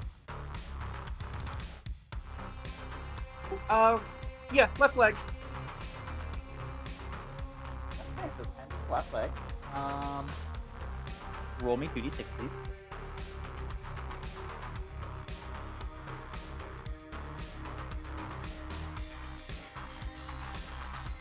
No dice. No joy. Alright, and your next shot. AC 10. Actually, how fucked up is this thing? Well, there is no armor left on the torso. Plus And unit. sorry? Cluster munition. Yes. Mm. Shotgun this bitch. Crit hunting. Okay. So yeah. Your roll, please. 16. I already shot it. That is gonna be a miss. Son of a bitch. I've got the edge. I'm gonna re-roll my 2. Yeah. Mm. Okay. You need a 4 or better on that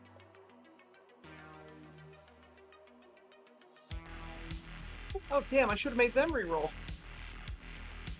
Doesn't matter. Oh, nice. Still worked out in your favor. Where do you hit them? Wait, you have like what? 4 location rolls? Yeah. Yes, that is 4 hit rolls. Eat that motherfucker.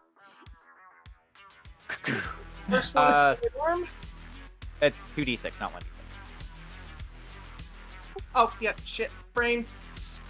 It's okay. It's fine. Just roll 1 more d6 for that one, and we can add the 2 together.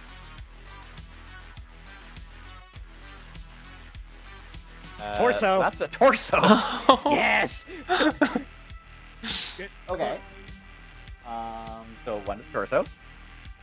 Let's resolve where your hits land, and then we'll resolve any crits that happen with them. It'll probably be faster that way. So you got 3 more. Right arm.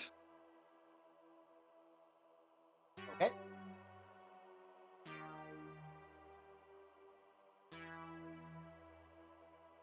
Left arm. Hmm. One more in the torso, please. Helmering the fuck out of this shot. Apparently. It's a shotgun. It's fine. Ow. Mm. Boom. And left arm. Alrighty. So you have 1 crit to roll. And you please. happen to roll a crit. Oh. Hell yeah. Alrighty. That's a torso crit. So roll me 1d6, please. Come on, ammo kaboom. Engine shielding damage. Gain 1 heat token at the end of each turn, each narration. Second engine critical hit destroys the engine, which destroys them. Oh, and for a battle master, that's not good because they're already spicy. Oh. Yep. Yup. Alrighty. So I'm pretty sure that's the end of your shooting. That is. Who would like to go next? I guess I'll go. I should be. I think what's off to the right of Jet. That Off to is other the corners. dragon. And Did then not directly enjoy your south of crits. you is the Oh, wolf. critical. Oh, thank you, Jim.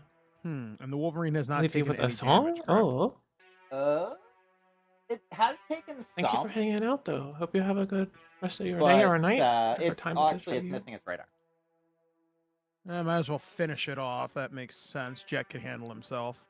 All right, I'm going to go after the Wolverine. That's in short range for everything, as far as I understand. Actually, is that in point blank for anything? No. Point blank is Okay. 2 hexes away. You're just on the short range. Okay, so I can Like, if you fire were to everything, basically. I will say if you choose to move, like you can move after you shoot if you want, but if you choose to move before, you can get into point blank. Not that it would really change the damage number, or the attack numbers all that much. So Yeah, I'm gonna stay where I am. So I'm gonna fire my first set of ER small lasers first. okay. Keep And- in mind Yep. because you are firing through like the trees and whatnot. Yeah. You do have a -1 here. Okay, so 2d6 plus 7 minus 1. And they jump, so Okay. it's -1. Okay.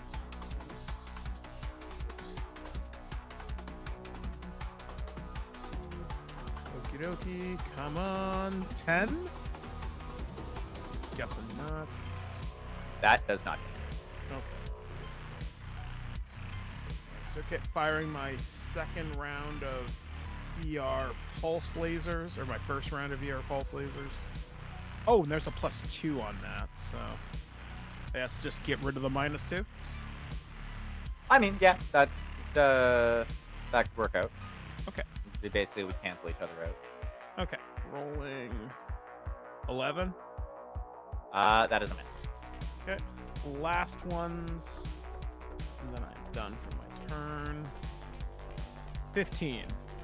That is also a miss. Oh my god. You were closer that time. Yep, just a lot of spattering of laser fire just flying out of the bush. Alrighty, Esme. Okay. I am going to. Move. Oh, actually, Hmm? before we do that, you can do your move. Oh, okay. Is Runa moving? Runa is probably going to back up 1. And then that's just where she's going to hang out. Hopefully, don't. Sorry about that, Esme. So- For, narration. All right. I'm gonna move here. Are you walking or jumping? Walking. Okay. Actually, is the tree line still interfere with this shot? Because I'm planning on shooting on both the Wolverine and the Battlemaster. Nope, I'll say that you have clear enough line of sight. Like, basically, you're just outside the edge of the bush at the moment. Okay, then. Okay, yeah. Then I move there. I'm gonna use my Gauss on the Battlemaster, and then my medium pulse lasers on the Wolverine. Oakley dokley. So let us deal with the Battlemaster first. Okay. And keep you away. You do move 1 faster than that. Okay.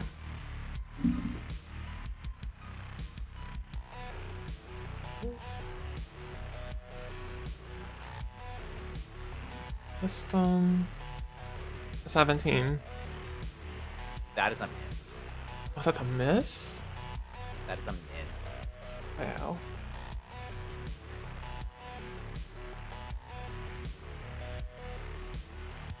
Like, it was very close. Okay, I'm gonna keep the other edge, I think. I guess I just go for the. I'll just get the lasers then. Alright, so the Wolverine now. Yeah. They are moved 3. There's me, okay. And they jump. And they jumped, okay.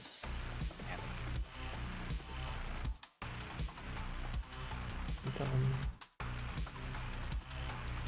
Short range, so it's only a 1. Okay, I think this is right. So 19. that is a hit.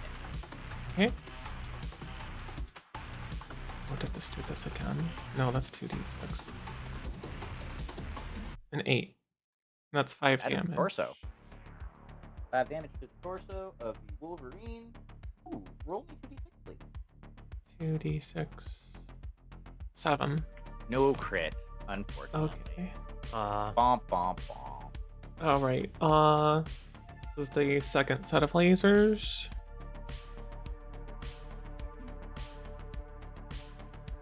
$18. That is a miss. They rolled boxcars. Alright, I guess that's my turn. I don't think I want to use up all my edge. Alright. So Jet is gonna boop, boop, and boop to break line of sight with the awesome, and keep firing at that their Dargon. So boop.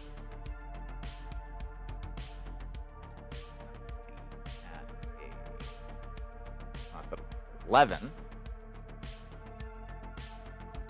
because he and he's going to fire a PPC. Boop. Jade, can you roll me 2d6 plus 7? 2d6 plus 7? Yep. Yes. 12. That is definitely a hit. Oh, yours. And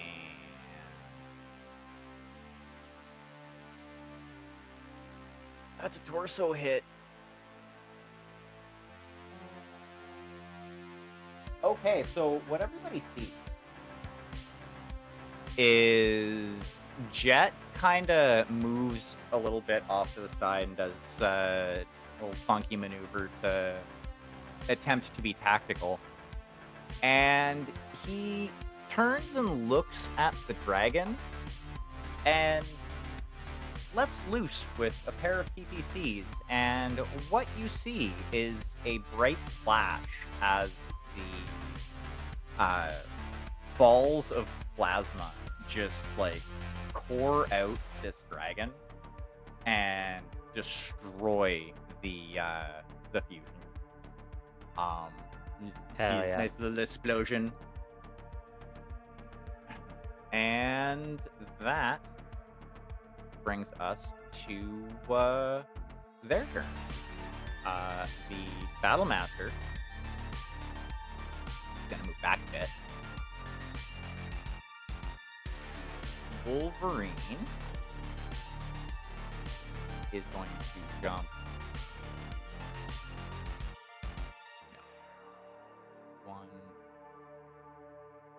One, two, three. Into the bush. And the awesome is just going to trundle on forward. Battle Master is going to shoot at Kirka. Okie doke.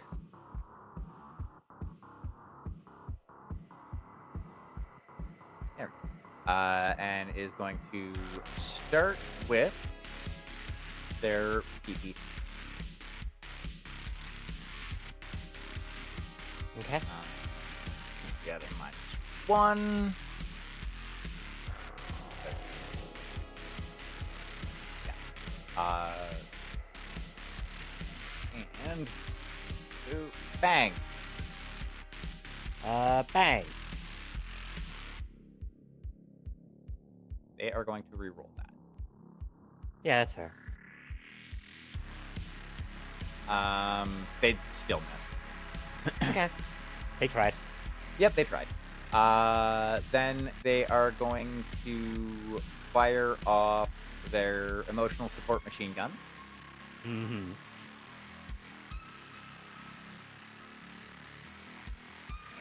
Boop. Da.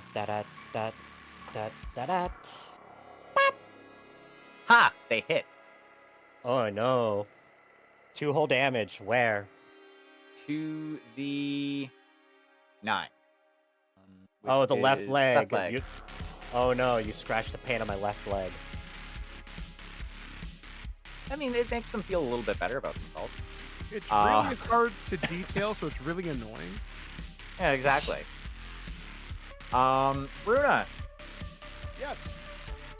you have a Wolverine that is up in your grill. No. Yes. No. All right. Well, you don't have to worry about their AC 5 shooting at you. Because they don't have a right arm. Good. However, they do have a medium laser and SRM6 that's going to be fired. Oh. All right. So 2d6 plus 7 to dodge. Yep, and it's gonna be actually 6 plus 8 to shoot at you. Well, come on. Ah, fuck me. They All hit. right. Yep. Where's it coming? Well, first. Okay. So you're gonna take 4 damage. Okay. To the torso. Okay. And then you're gonna take an additional 2 damage to the left arm. Left arm. Okay. As you get hit with a medium laser and a full 6 SRM just smatter you across your torso and arm. And the awesome does not have line of sight to shoot, so they aren't going to do anything. That brings us back to Kirka. Okay.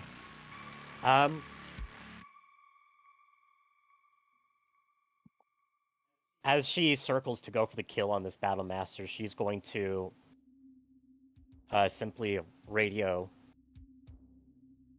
Runa, any updates? Runa, any updates on the weapon systems? Nope, they are still warming up, but I would expect things are gonna get spicy soon. Roll a computer's roll. Okay, 2d6 plus 4. Give me a second.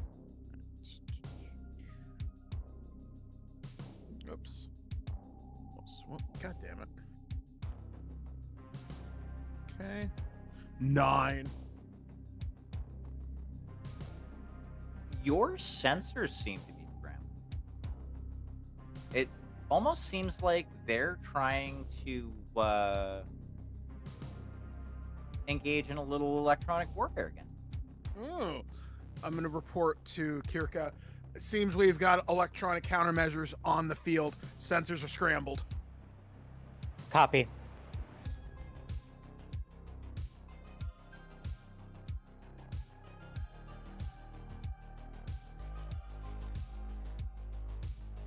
Actually, that's going to lead Kirka to take a look at her own systems. Well, all of the mech signatures seem to be fine. You can how in depth are you looking? Not super in depth since she's about to delete this Battle Master. She's just basically checking to see if lights are green at the moment. Yeah, all of your lights are green. You can probably figure that since Runa was essentially looking at the essentially trying to poke the leopard, that might be the cause of it. Like, it's probably something up on board the leopard that is doing the jamming. Yeah, that tracks. Okay. Well, anyway, time to delete this Battle Master. So, large pulse lasers first. Gonna be plus 15 for the large pulses. Pew, pew, pew. Yeah, you hit. And that is the right leg for 7 damage. Okay. Next is the medium pulse lasers. Another 15. Pew, pew, pew. Yeah, you hit. That's going to the torso. For how much? 5. Yep. Okay, so how does this look?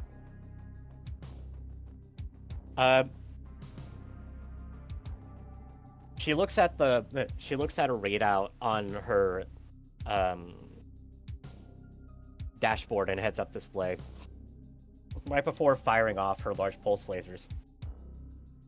At which point she realizes that she kind of tracked a little off. So with a bit of a growl, she tweaks the joystick a little bit, bringing the arms up before she hits the trigger for the medium pulse lasers, which then score true, lancing through the already damaged shielding of the Battlemaster, causing a brilliant bluish-white flash as the shielding fails, and then the Battlemaster falls forward and stack pulls. Nice. Alrighty, Deanna. All right. Well, with the Battlemaster off the field, she is going to back off a bit from the dropship and delete this Wolverine. Which, actually, what kind of shape is that in? Not very good shape. All right, then that will also be cluster.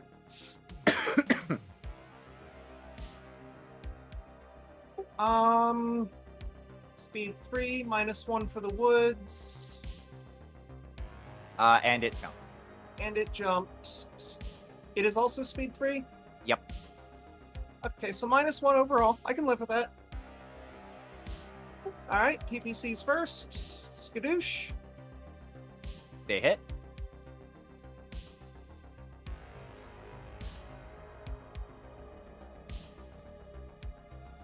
That is a left arm. Yep. And that is 10. Yep. Okay, so the left arm goes away. Roll me 2d6, please. Oh god, it critted on the torso yet, too.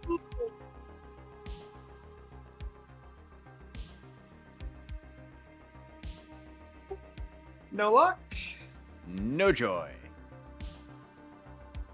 But Well, you it- still have your AC. Yeah. A cluster shot follows it up.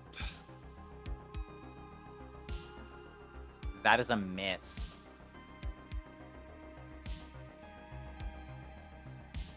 Fuck it, I'm gonna reroll the 1. You will need to roll a 3 or better.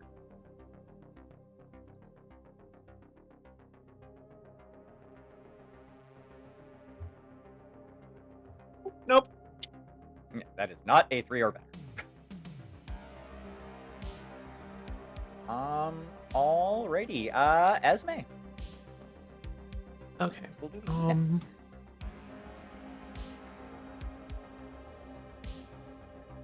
All right, I will move back this direction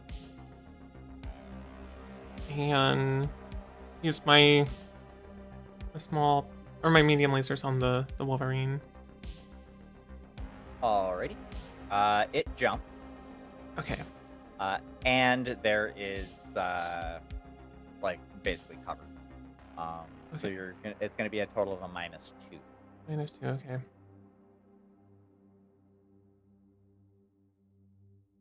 All right.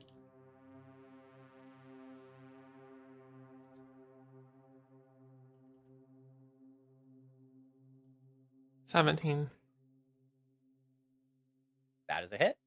Okay. A 9? No, it's 5 damage.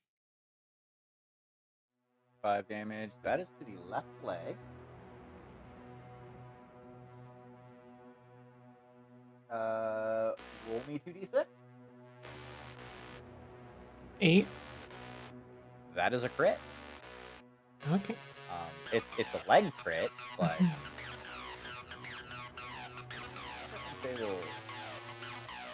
so roll me 1d6. Okay. A 3. Unless it has weapons in the legs, there's no point. Yeah. Oh, okay. So it's -1. It's moving a bit slower. Okay. All right. Next set of lasers. Another 17. And that's another hit. Okay. 7. That's a torso hit. How much damage? 5. Okay, well, not that it really matters. So how does this look?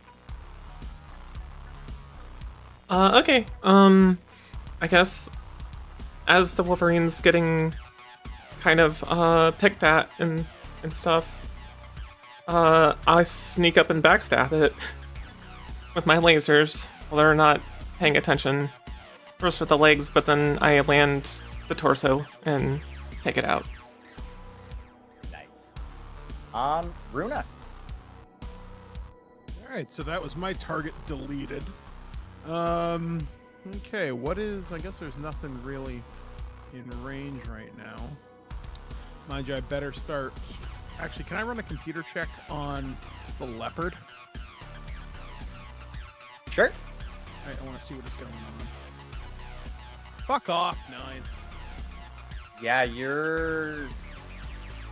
Whenever you try to, like, focus on the leopard and, like focus your sensors on the leopard, it's static is what you're getting back. Alright then, well I guess, yeah, I'm gonna hang back here, and that's pretty much what I'm gonna focus my attention on, is trying to cut through and gather battlefield intel. Alrighty. Jet 3 is gonna kind of try and flank a little bit and move out so that they can take aim at this here awesome.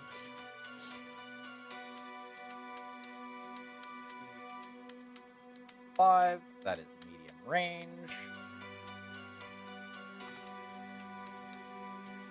And they are +1 for this. That's 11. Stig, could you roll me 2d6 plus 9?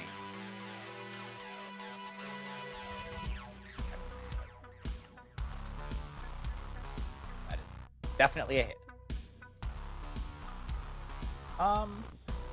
You know what? They're gonna use their edge. Can you roll that again, please? I know I'm being difficult.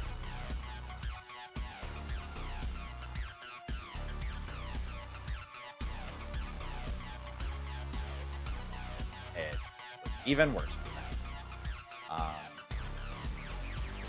So this is the pair of ERPPCs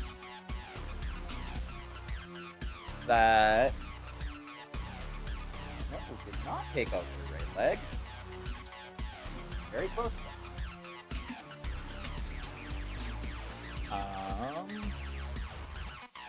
And then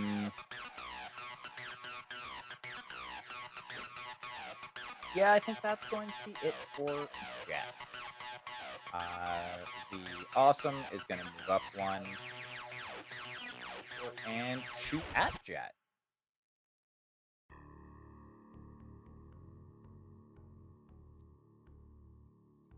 And they are going to fire their pair of PPCs in the because that is their best chance of hitting. Okay. That's going to be at a +7.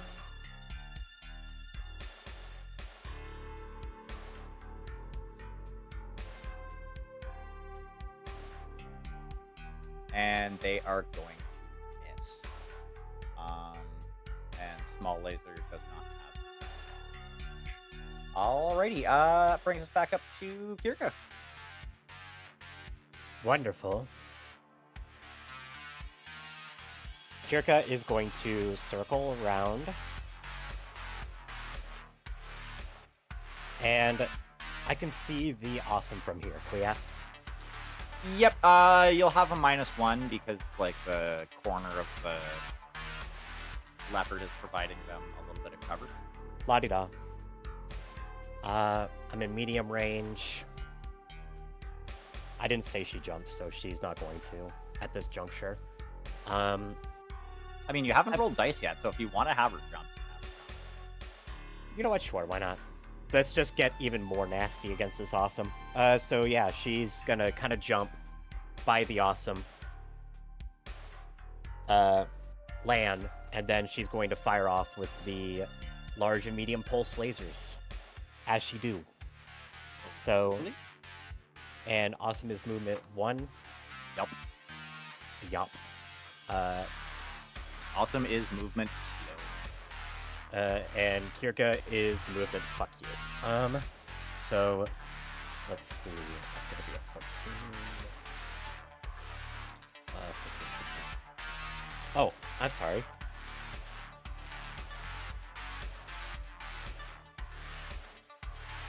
So that's large pulse lasers? Yep, that hits. 7 damage to the right leg. Okay. You said 7 damage? Correct. Okay, that takes up the leg. Your next shot? And next is going to be the medium pulse lasers, firing at a 15. That's gonna hit. And that's 5 more damage to the torso.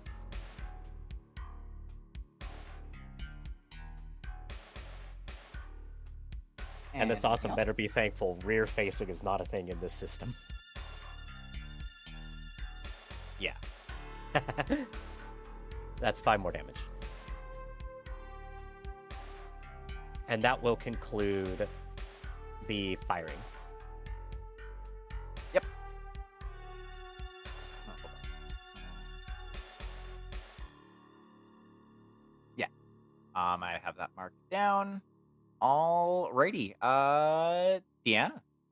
Alrighty, time to hit the juice button again. And 1, 2, 3, 4, 5. Wait. 1, 2, 3, 4, 5, 6, 7, 8 exactly. Yes. What modifiers you want to throw at this? You'll have a -1 for essentially like firing through cover. Other than that, the Awesome is movement 1. Alright, so a +1 total. At long range, PPCs first.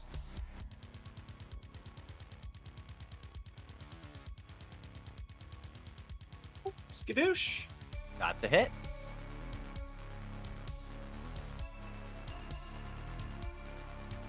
Where's that 10 damage? That's the left arm. Which is kind of useless, if I remember right, that's the Battle Fist. Yeah. However, you still get to roll 2d6. Hooray. They only have 8 armor on their own. And that's a crit. Oh.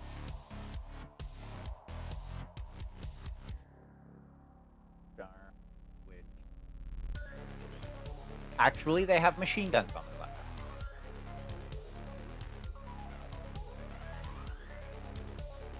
On the Awesome? Yeah. Oh, wait, no. That might have been Battle Master. That's the Battle Master. Primary weapon group destroyed.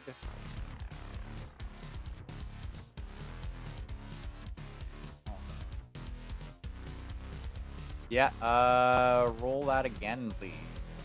No weapon. Is either one technically possible?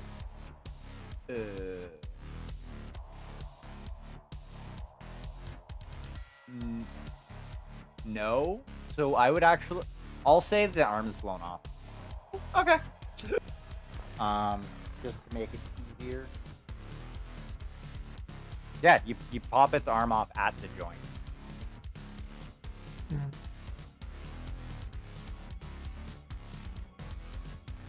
And I'm pretty sure And you there's still... the autocannon. Yep, I was about to say, I'm pretty sure you still have the autocannon, which hits. Alright, and that is a big meaty slug to the right leg.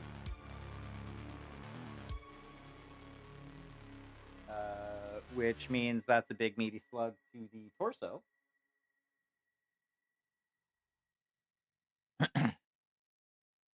Alrighty. Runa. Yes. Okay, so again, I'm going to try and gather more information because I want tech info. Is there any way I can use plot points for this somehow? If I can give you like a narrative reason as to how I'm doing it?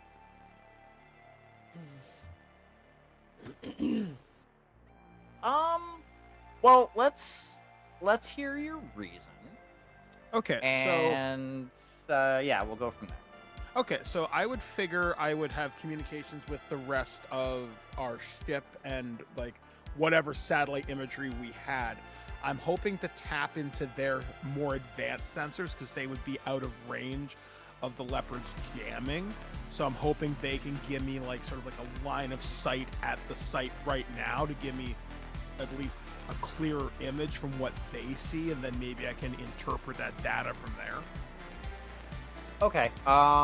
So with that explanation, what I'll do is I'll say if you want to spend a plot point, I'll give you a +2 to the roll. Okay, I'll like take on top of your skill. Okay, so bring me up to a total of +6. So, all right, rolling. Let Jesus take the wheel with a 13. Alrighty. With you're able to get some more information. Like you're finally with kind of routing the signal through a couple of places. You're able to kind of get past their essentially get past their firewall. And from what you can see, essentially there is about one full round before this dropship's weapons are fully on. Okay. All right, so I'm gonna radio out to the rest of the star saying, guys, we're about to have trouble real soon. The weapons on that leopard are going hot pretty much now.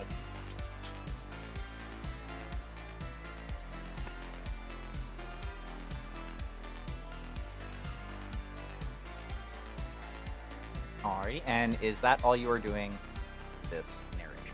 I am going to move one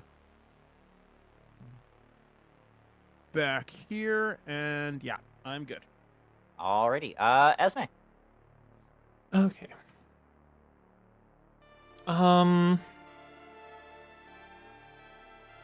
If I jump here, do I have a shot at the awesome? Do I have enough of a line of sight, I guess?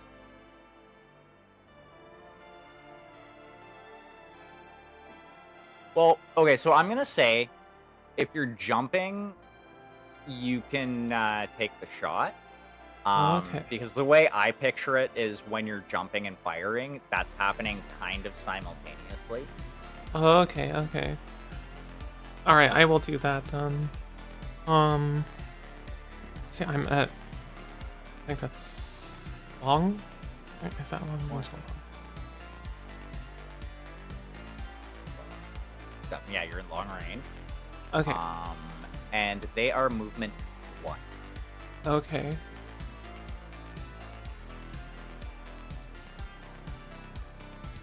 Alright, I'll use my Gauss and PPC on this. Starting with a Gauss. Oh, split.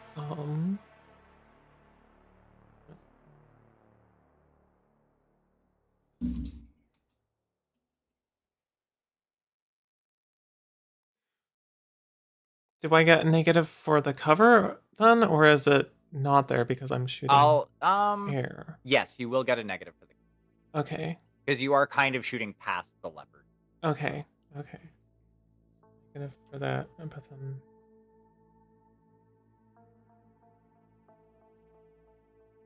And is it 2 more points for the movement then? Yes, because your movement 3, it's movement. Okay. And then this would be. I think that's plus 13 then. Yeah. No, I think everything cancels out because I still have the negative from the long range. Okay. Okay. Then 22. It's basically just the plus. Yeah, it's basically just the +2 from you being faster. Yeah, you hit. Okay. 6 for 5 damage. That. So. That would be the torso. Oh. Roll. And you said 5 damage? Yeah, 5 damage. Is that 1d6 or 2d6? 2d6. Okay. A 10. Oh, there. Now it's 1. Okay. A 2. Primary weapon, torso weapon group destroyed. I do believe that takes out the the pair of PPCs in the torso. Okay. Right, and that was the Gauss that you fired. Yes. Now it's your PPC. Yeah.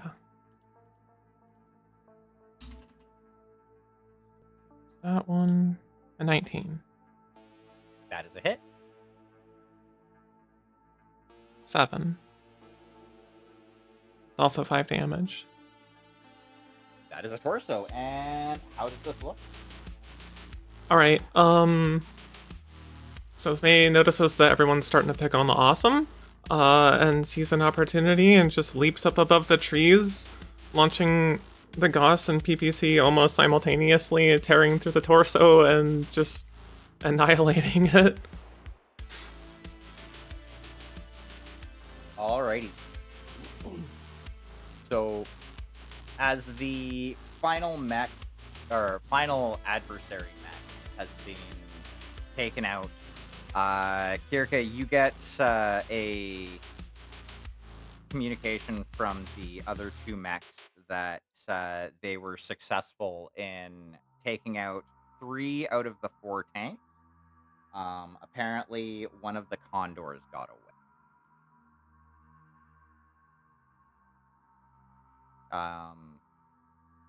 I'm assuming you're gonna tell everybody to beat feet? Or, well, it's up to you.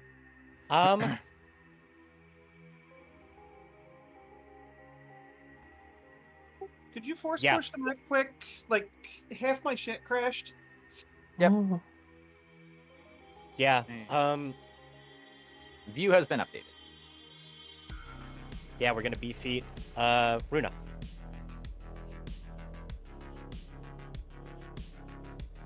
Yep. You have a tag on that Stormcrow, Quia. Yep. Got it. Highlight the leopard with it. Okay. I'm gonna do that. I don't know how to do that, Damien. It would just be an attack roll. I'll say that you can hit. Yeah. Narratively, it makes Okay, it's a yep. very big target.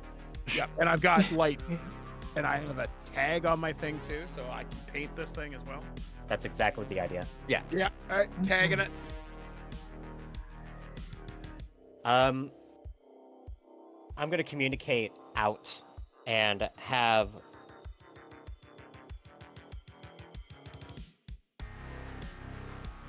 the Barsuk. What? It's not a warship. The Barsuk? Right. No, it is not. It is essentially just a basically I think it's a spheroid class dropship. It's a bus, basically. Pretty much. All right. So would not be capable of planetary bombardment. No. Well, that's what Aero 4s are for. I'm sure someone has Aero 4s. So let's just call in an artillery strike right on that leopard. I mean, yeah. Yeah. Like it's technically after the encounter. Like Mhm. so yeah, I won't even say that it needs plot point spent because yeah, our artillery is a battlefield support thing that Mhm. Not to mention we have 2 leopards ourselves, so like if it does attempt anything, we can always just have them stay on station and rip it apart if it tries to take off. Either way, that leopard is not going anywhere. Yeah. Is the idea. Alrighty. So, you all managed to escape unscathed. A little bit of paint scratching and whatnot. And yes, I will say that this has been a successful sortie. While you were not able to gain a lot of information,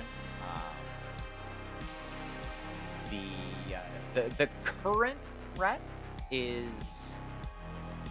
well, not necessarily dealt with, but it's the situation is such that it's you know, it's managed as far as you Mm-hmm. know. There will be probably a debrief with the Kellhounds once you get back to essentially HQ. Oh yeah. But for now, I am going to call this a successful session. Hooray! I'm going to say 5 XP. Yeah, 5 XP is I think is fair. Yeah, I think so. Okay. How long until the next session takes place Um, for post-session purposes? I like doing long drawn out sieges, so I'm going to say it's a week. A week. Okay. I highly doubt that anything having to do with the Word of Blake would be over very quickly. True. Would I be able during this downtime, so to speak, be able to requisition or ask Kirka, I think I need something a little bit more. I'm getting chewed up out there. Still need Well, something quick, but I need something a little tougher. this is the perfect opportunity to do a little bit of free roleplay. All right. I guess once we're back on the Barsook and things are a little bit calm. We're planet Uh, side. Okay. yeah. All right. All right. So yeah, I guess when things are calm and techs are working on things, I'm gonna see if I can find a moment alone to speak to Kirka. She's in her office for I'm the gonna. most part, so I'm gonna presume that we've arranged a meeting of some sort. All right. I will quietly knock on the door. Enter. How you doing? Do you got a couple minutes?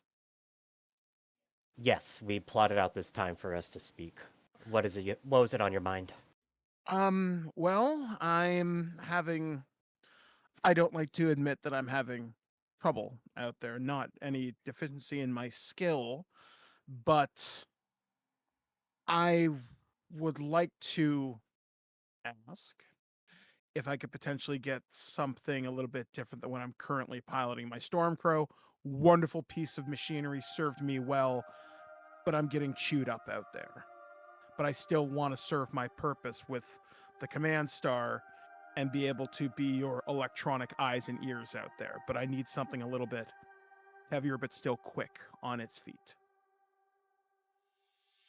That is a possibility. However, simply because there are easier solutions to this problem, I would invite you to take a look at the loadout that you are currently operating on the Stormcrow. It is very short range oriented, Queef. Yes, that does give me the advantage that I'm able to cut off armor rather quickly, which is. But it puts yourself in harm's way, which has a 55-ton cavalry striker is not exactly conducive to longevity in a battlefield.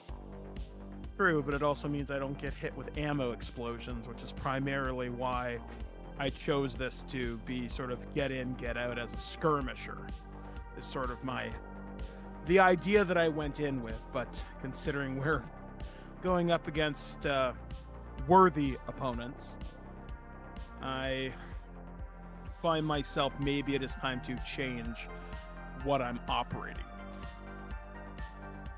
How long has it been since you have looked over the recognition guide for the Stormcrow?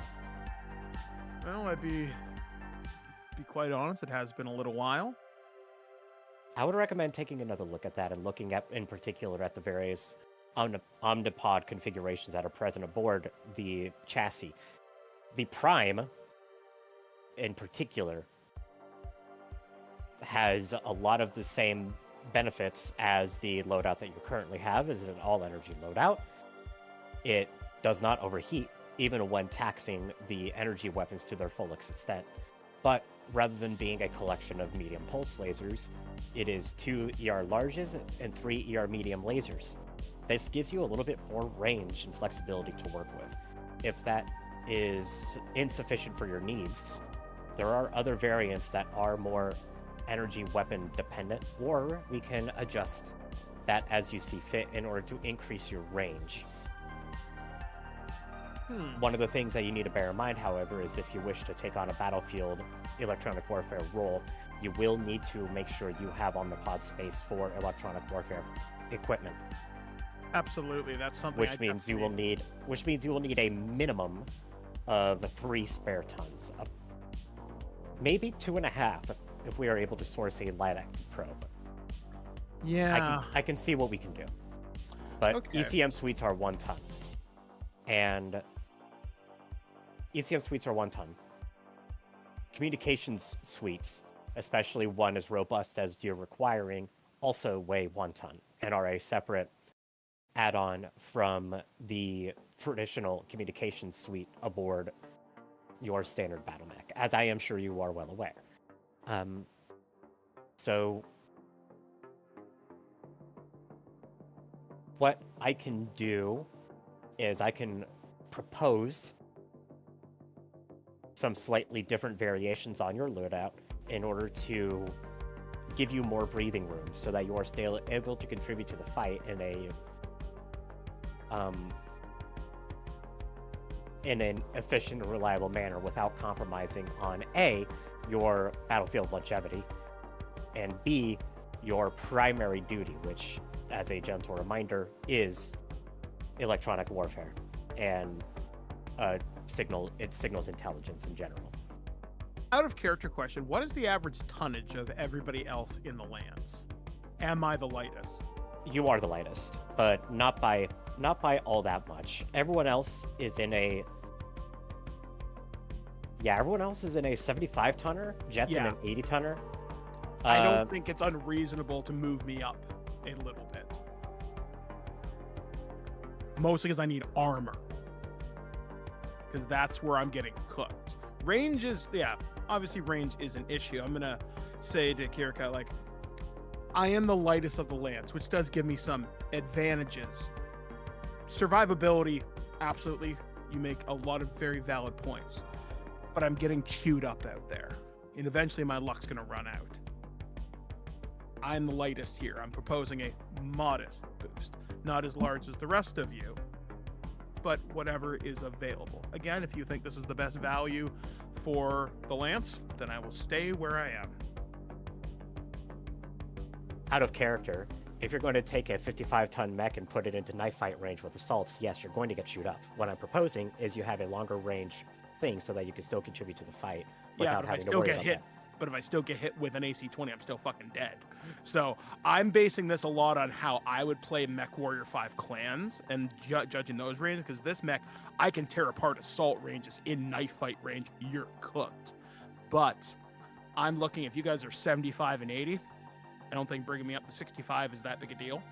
No, but also, this isn't Mechwarrior 5 clans. True, but that's how I'm basing a lot of my knowledge off of. Well, then don't push back when I'm offering you my expertise. True. But again, it would make sense just to give a little bit of, like I said, having range is good, but range is still nothing if I'm still dead in the same amount of shots. Let me take a closer look at... Yeah. Sure, let me take a closer look at the mechs at hand so that we can see if it actually is worth it. Because exactly. One of the benefits of the Stormcrow being a 55-tonner is that it actually has a lot of fucking armor for its weight class. Yeah, exactly. That's why I picked it too. More so, yeah, it has as much armor, if not more, than the Mad Dog, which weighs 5 tons more than it, and the Hellbringer, that weighs 10 tons more than it.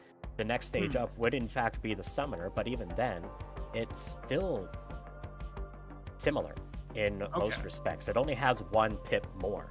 The big advantage that the summoner would have to the Stormcrow, aside from that 1 pip of armor in the torso, Yeah. is the fact that it has jump jets. I don't really need those. Yeah. Right. So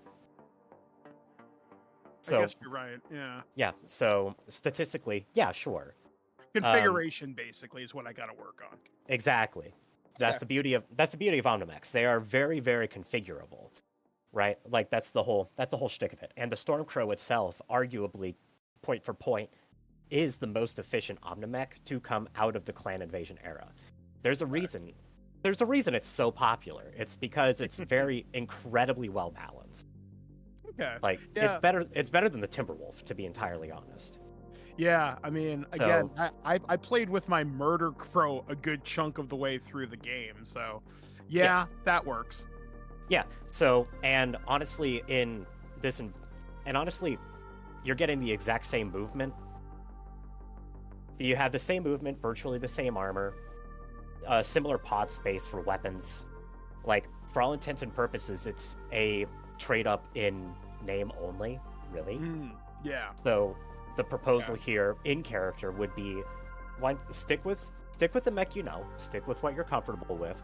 Just adapt it and change the loadouts to be more conducive to what it is you're looking for.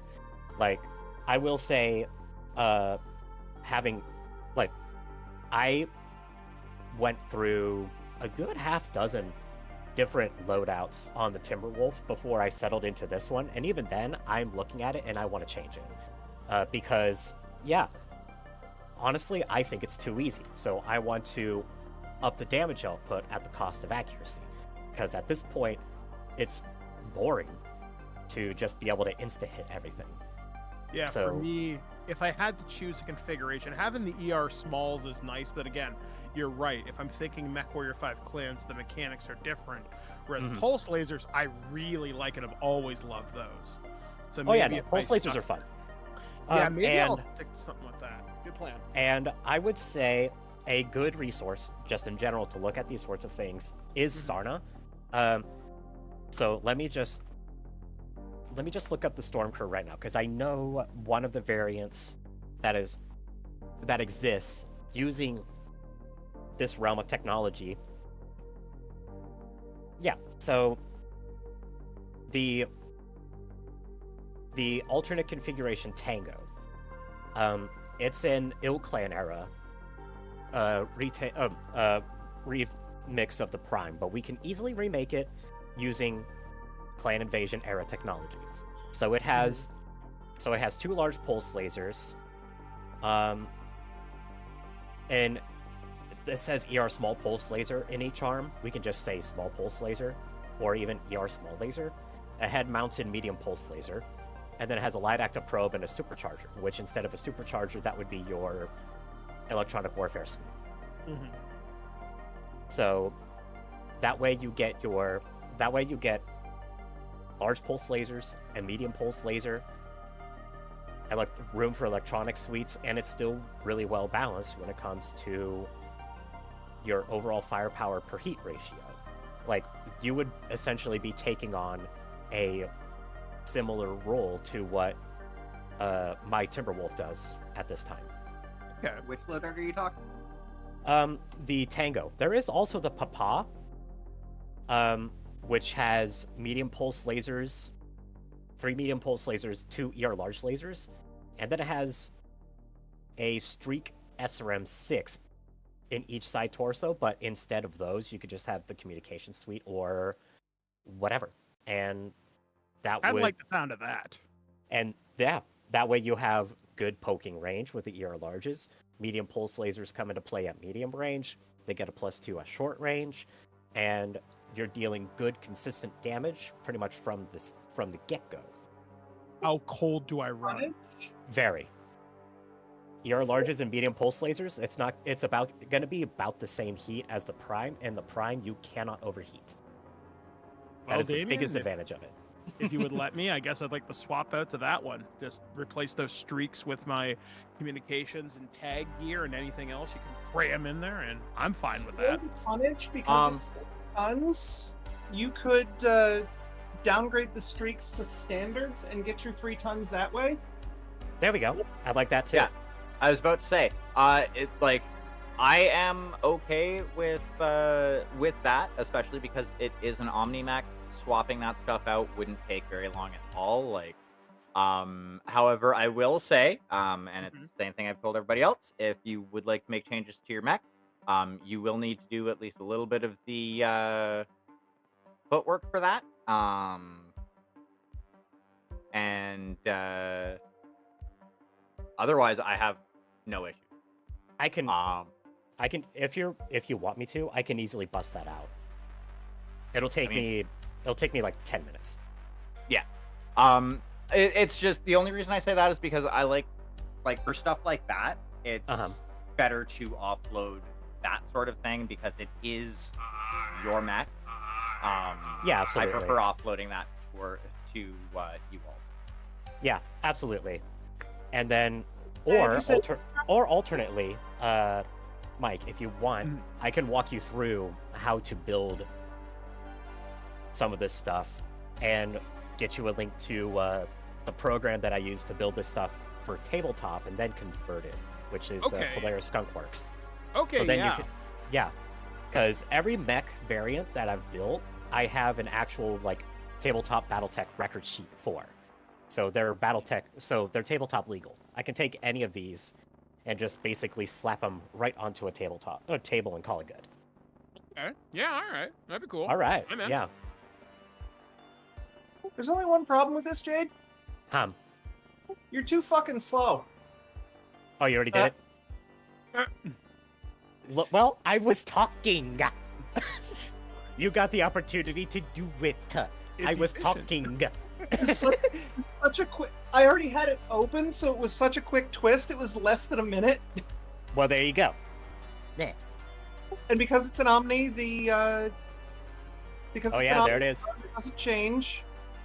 And that is heat dissipation 5. Give me a minute, and I can do the heat dissipation 5. Ouch. Yeah, right now my mech dissipates 6.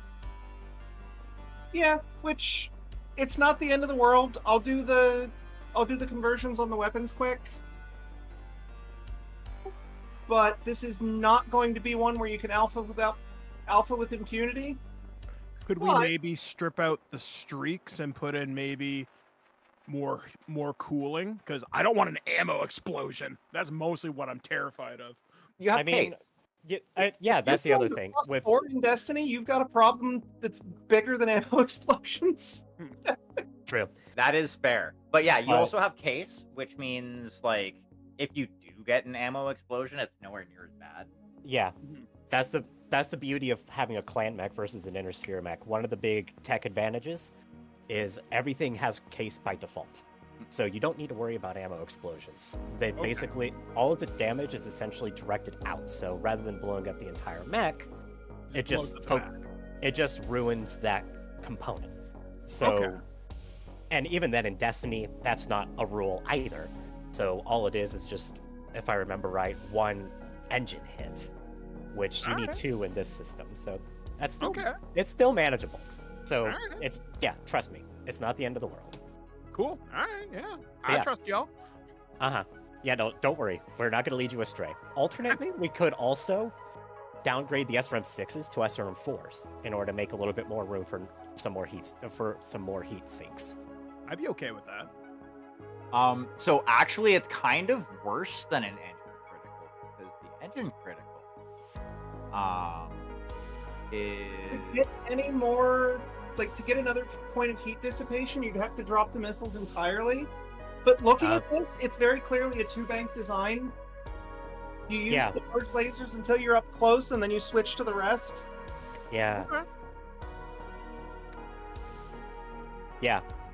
Okay. Which, that way you still get...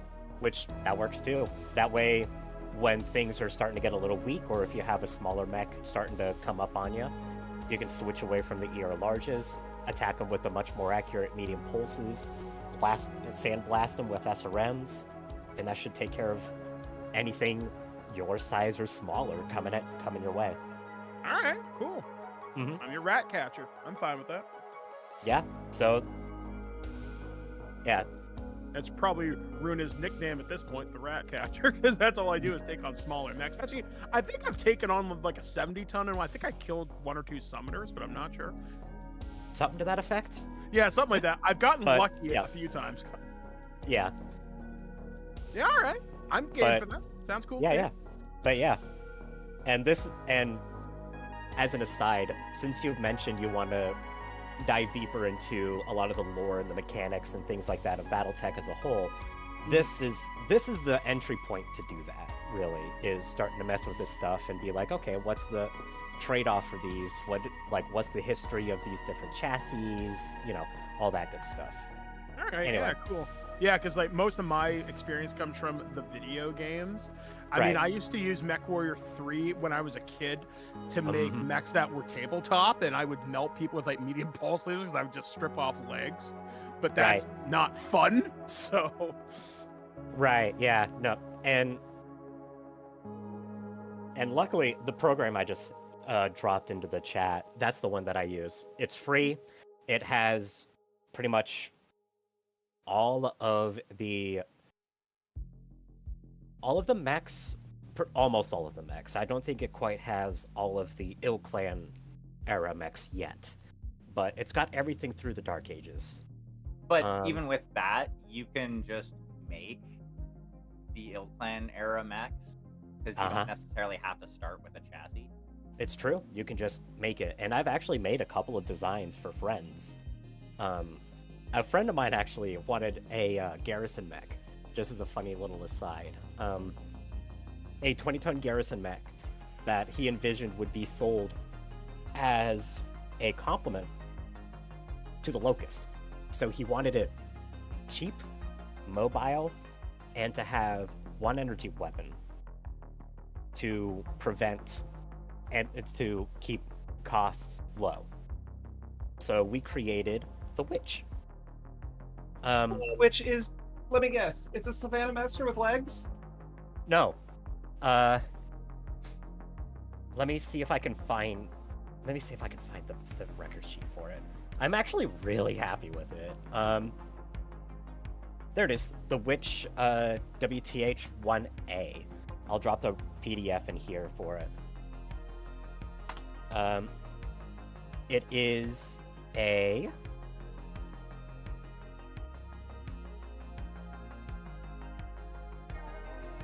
It is a 5.8 20-ton mech armed with a single PPC in the right torso. A 20-ton mech with a PPC. I've seen that before. I've seen weirder shit like that. I think like the Adder or the Puma is just basically a mobile PPC platform. It's at like 35 tons. Yeah, 35 tons, 2 ER PPCs, and a flamer, and a targeting computer.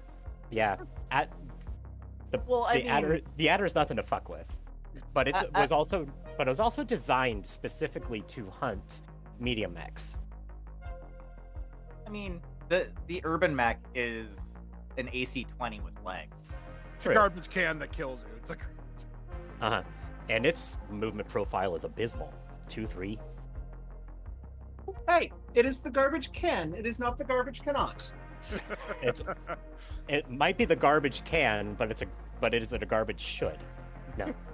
R2 with fucking I attitude. mean, it's very good in its element. The problem is that tabletop BattleTech is not its element. No. Even in the video games, it's like, just kill me. Just kill Oh yeah, no, like what it's good at is strictly like in lore, in fiction, city fighting. Yeah. But yeah, anyway. Unless you take the suburban mech. Giving Yeah, it a PPC makes it a little nastier.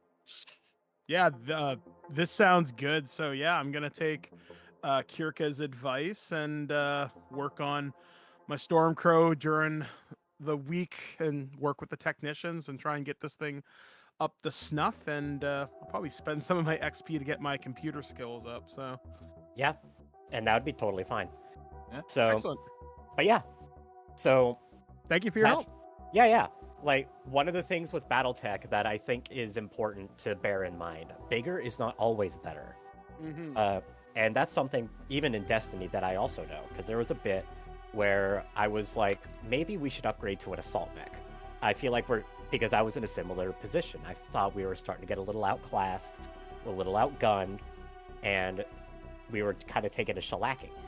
So I started messing around with some assault mechs. And what I found was I actually started really, really missing the mobility that I have with the Timberwolf. Those movement points mean a lot in this game. So once I realized that, having a lot more firepower doesn't really mean much if it's not accurate, I was like, okay, let's just go back to basics, go back to a plain and simple Timby, and all of a sudden things just started working out again. So yeah. So even now even now, she's not going to upgrade the chassis to something bigger, even though we have like a stable's worth of like executioners and dire wolves and a couple atlases and things like that. So like she's not going to do that. What we're going to do instead is I'm looking at changing the actual loadout on the Timberwolf to make it more deadly. So Yeah, like one of the things that happened when I was doing like all of the writing and all of the research for that early arc with Samantha was noticing that the Marauder to the Marauder 2C, almost all of that additional tonnage goes to heavier internal structure, at a heavier gyro, at a heavier engine. Like, it's almost exactly the same tonnage loadout-wise. Yeah. So it's basically the next year's model of car. It's the same, but slightly different. pretty much, yeah. Like, there's, like, not to say that there is an advantage to putting on some weight, but you got to look at the trade-offs. And in some cases, it's better just to stick with what you got and streamline it. Especially when you have something that's already so good. Like, for this era, the Stormcrow is a top 10 mech available, period. Honestly, top 5. It is phenomenal in this era. Given how much I hated my first encounter with the fucker in Mechwarrior 2, yeah, that seems legit. Yeah, there's that too. I think I've been performing pretty well with it. I mean, I've gotten a couple of kill shots, and I'm mostly harassment, which is kind of what I want to be too. Because you guys can do the killing blows, I'll soften them up first. Exactly. And the Stormcrow, as a whole, often performed that role. If it was attached to heavier stars, it was there to provide advanced scouting, supplemental firepower, screening. Like, that's its intended purpose. And it's very good at that role. I mean, I almost wish I could put a mask system in this thing so I could be a little bit quicker, but I don't know if it's worth the trade-off to damage thing, but I also don't know how mask works in Mechwarrior Destiny. Mask makes you 1 point faster, but only on offense. How much tonnage does that cost? Dependent on the chassis. For a Stormcrow, let me look.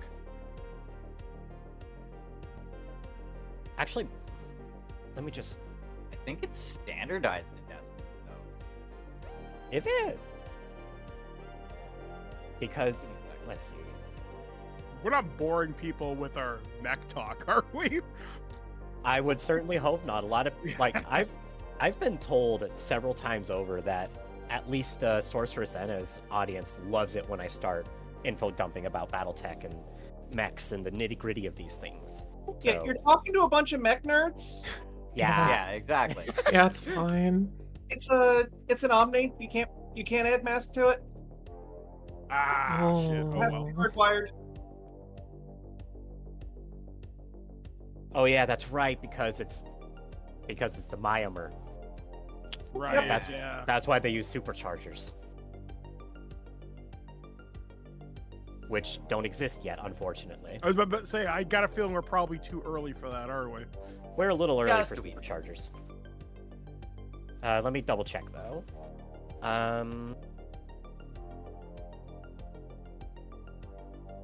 3078. Yeah, so we're still a couple years away from that. Yeah, that's 22, more than a 22. decade. 22 years. Is there any Okay, yeah. other equipment that I could add to if, like, I'm looking, if I had to lose something, if I lost the streaks, is there anything that would benefit the lance? Honestly, with the EW shit already there, the Yeah. streaks. The Okay. EW, yeah, the EW stuff right there. Or rather, not the streaks, because we've already downgraded the streaks to standards to get the electronic shit to begin with. Yeah. Mhm. But yeah, that would be the big upgrade or side Okay. upgrade, honestly. Okay. What about 'Cause- narcs or anything? Would that help anybody? We're surprisingly light on missiles. If we had more missiles, then it would be. Okay. I think Yeah, I among think- the PCs, you're the only one that has missiles. The loadout I'm looking at for Kirka would have them as well. Like, since it's 3056 and she is the star captain, I'm gonna kind of wave my wand and be like, yeah, she can use ATMs. But I don't know if Narc and Artemis are compatible. they are not. So yeah, like Okay. Yeah. So, all right. What does the C3 suite do? C3. The C3. in- So you know how in Mechwarrior, every unit within your formation basically has access to everything that you're seeing on the radar. Mm-hmm. That's essentially what it is. In BattleTech proper, that doesn't actually exist Okay. by default. So that's your C3 system. So Alright. what it requires is a master and servant signal chain. And that would be the- you because you're the lance leader. Most likely. Yeah. And the master C3 is like 5 tons. Okay. Yeah. That's And a then lot of time to every- keep up. And then every unit in the formation would need to have its own corresponding servant unit in order to take full advantage of it, which in that situation, what it does is it provides full battlefield awareness for everyone in the star. Everyone's sensors would read what everyone else's sensors are reading, Okay. and information can be distributed at the speed of light in that way. Okay. Since we play and talk and very lightly kind of metagame already, we You already basically have it. we basically already have it, yeah, since we have a bird's eye view of the battlefield. So like in universe, it's super useful, and that's honestly what made the Word of Blake so fucking ridiculously powerful. Was their really advanced C3 suites. Okay. Yeah, you guys So- haven't gone up against any C3 yet. So Yeah, I better there's- start it's- jacking it's- that skill basically. It's still in its infancy at this time, and it's actually the Curetans that spearhead the technology. So it should be. I want to say it comes out in prototype form, either 3056, the year we're in, or 3057. So it's So- like Yeah. it's like on So- the doorstep. So, question. So I have 12 XP grand total.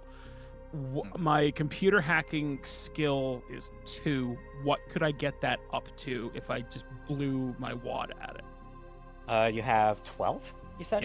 Yeah. And it's at a 2. Yeah. You can get it up to a 4 with 1 point left over. Okay, That would be do 11 that. points. I'll take that. Might as Cool. well Yeah. help us out. So I agree. I have no problem being support. I'm I'm the mech warrior equivalent of a druid. I am fine with this. Battlefield control. Battlefield control is a very underrated thing. Like that's something that I as a player and Kirka as a character has wanted for a while, to the point that right now she's the one that has the active probe and ECM suite in her Timberwolf. So knowing that you're going to be taking the helm on that allows her to take those 2 tons and put them towards something more productive. So honestly, that is going to be the justification that I think I use for the new loadout, is the fact that she has more tons to play with. All right, cool. Awesome. Yeah, so I guess, when is the new loadout in the chat yet for me? It is in the Mechwarrior Destiny chat, yeah. Okay, Yep. so I will Um, update my sheet with that later on this week. Phenomenal. Also, dumb question before I go. How do I get assigned a primary weapon? Because I keep hearing that term thrown around, and I don't So have a primary weapon. you select it yourself Okay. based on the loadout. So it would be the weapon that you would be using just about every turn. So Medium with pulse lasers, or actually probably ER largest for me. I'm if you can using- see yourself using them that frequently, then yeah, probably. so But not the every. way- Go ahead. the way it's described in the book is it's basically that is the primary weapon is like, yeah, it's kind of the weapon that would be used the most. That's one way to look at it, but it's When you feel most also comfortable with? essentially, well, I would say it's the most thematic weapon for that loadout. Okay, Yeah, so Um, for me read it would be the as, medium like, pulse signature lasers probably. weapon. Yeah, like the signature weapon for that loadout. Okay, so I'll Mhm. probably do the medium pulse lasers then, because I like the advantage to hit, and I like just the idea of this big fuck you constant pulse of death. So yeah, all right, that makes sense. Because, like, as an example, with Jet, the primary weapon for his mech is the 2 ERPPC for like his loadout, because that is like that's the biggest weapon that he's got, and it's the one that he uses the most. Mhm. Mainly because targeting computer, and Yeah. it helps. Yeah. But yeah, so like it's that it's essentially that. So yeah, if you want it to be the pulse lasers, cool. Just make sure you list that on your sheet. There are a couple, like, really it only matters, like your primary weapon only matters if you get a headshot with it. That's kind of what that's what I was thinking. Yeah. I've gotten a couple headshots, and I'm like, I don't know what to do here, so I just said, yep, roll it, whatever. So how headshots work in Mechwarrior Destiny is if it's a primary weapon, does full damage. Okay. If it is one of your other weapon groups, Mm-hmm. it is basically it counts as a glancing blow, which basically only deals 1 damage, Okay. unless you spend a plot point. Okay. If you spend a plot point, that will upgrade it from a glancing blow to a full hit. It kind of, I like the way I like the way they do that, because then it leads to less feels bad moments for you all. Because if it was just any weapon to, like, all of the weapons do full damage to the head, I could roll with a fucking, any random weapon on the mech that I'm shooting at you with. Like, oh, hey, I hit you with my 2 LB5X, and you take 4 damage to the head. Your mech's destroyed, and you're potentially dead. Like, that's a big feels bad moment, in my opinion. Yeah. Oh yeah. All right, cool. Yeah, well, I definitely feel a lot better about this. So I should be in for next week. Baseball starts at like 1 in the afternoon. I imagine the last pitch will be thrown by like 5, so I'm probably in plenty of good shape. But you said we're going to be starting later anyway, right? Yes. Okay, We're gonna be starting at 9. Okay, yeah, Um, then that should not be a problem. Like I said, maybe in July, but I'll keep y'all posted. If I have to leave the game early, big deal. We'll probably get our asses kicked anyway, so that's no problem. And we can always, like, essentially choose to withdraw, or like just kind of pause it there and see what happens type deal. Okay. Yeah, so yeah, don't worry. That's always an option. Yeah, yeah. But I'm not working for the team this year, so I can pretty much do whatever I want. I just really like baseball, so yeah, that's fair. Everybody has that thing that they're into. However, I need to Go to bed. don't you? GTFO. Yeah, because, same here. Like I said, I gotta get up early. 6 a.m. comes early. Yeah, Yeah, I have have a fun. podcast at 9. So, all right, there, Oh, folks. yeah. I will catch you all next week then. Yep. Yeah, Alrighty. sounds good. Cheers. See y'all later, guys. Bye. All right, bye.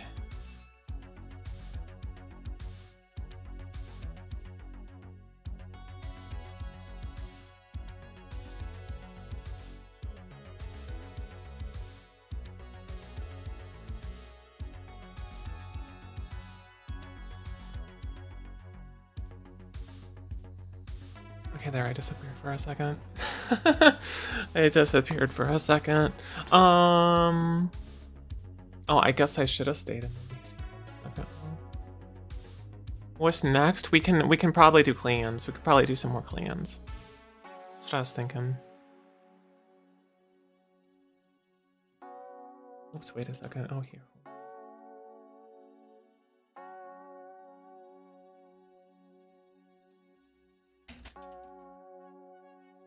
Huh. Yeah, I was about to BRB, and figured that out real fast.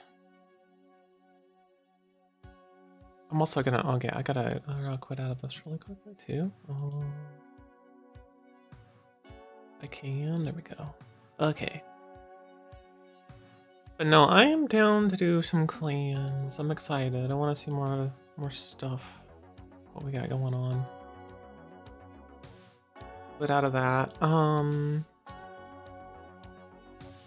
But yeah, I'm gonna try something. I'm gonna try something and just keep the YouTube stream going this time. And just try to switch it over, cause have an idea for that later. I want to see if it works. But yeah, I'm gonna do a BRB. I might grab a tiny bit of food or something, and then we'll be back, probably with some clans. So I'll see you in a little bit. Thanks for watching so far.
Oh shit, there goes the channel.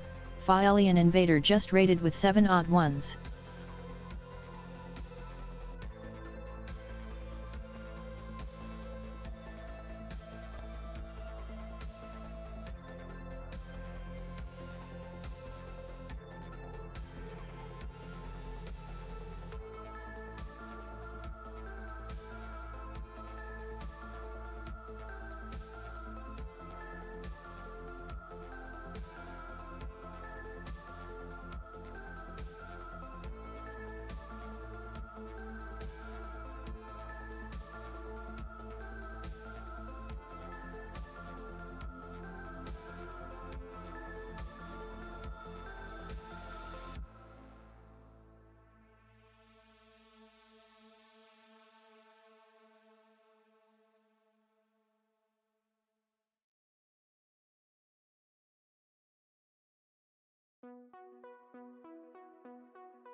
Oh, hi, Faye. How are you? Hello, hello, hello. Sorry, I was BRB. Hello. Thank you for the raid. How was your stream? How did it go? Did you do Oblivion? You playing Oblivion? Oh wait, did we already get a... Must have got the shout out. Hi, hi.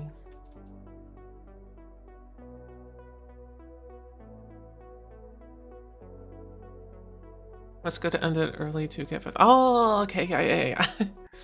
I get that. I was just taking a little break for the same reason. And also because we're gonna switch over to some Stompy robots. More Stompy robots. Talking about playing some clans. The Ghost Bear DLC, it's very good. Yeah. Yeah. Did you have fun with Oblivion? You do some shenanigans. Oh, not quite. No, we got like we're probably pretty close, honestly. We beat the main game. And then I don't know how far we are into the DLC. It wouldn't surprise me if we're over halfway. Maybe near the end. I have no idea because I don't know how long the DLC is. Let's finish the Mages Guild stuff. Oh, nice. Oh, awesome. That's good. That's very fun.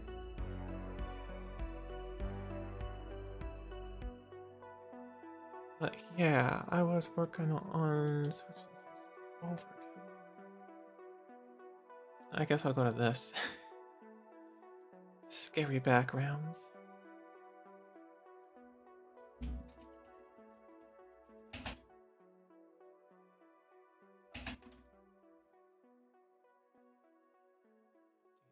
Stuff. I need to switch the title.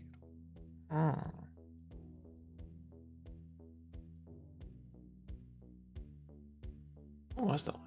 I guess it's been a little bit since we played that. Close this. That. Here.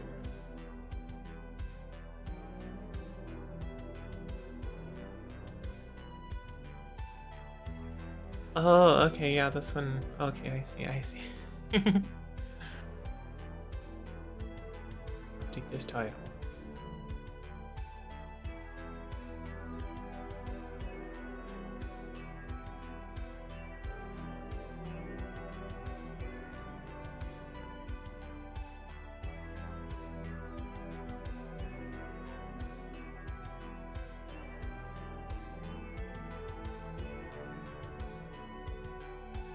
But yeah, we had some pretty good Mechwarrior Destiny.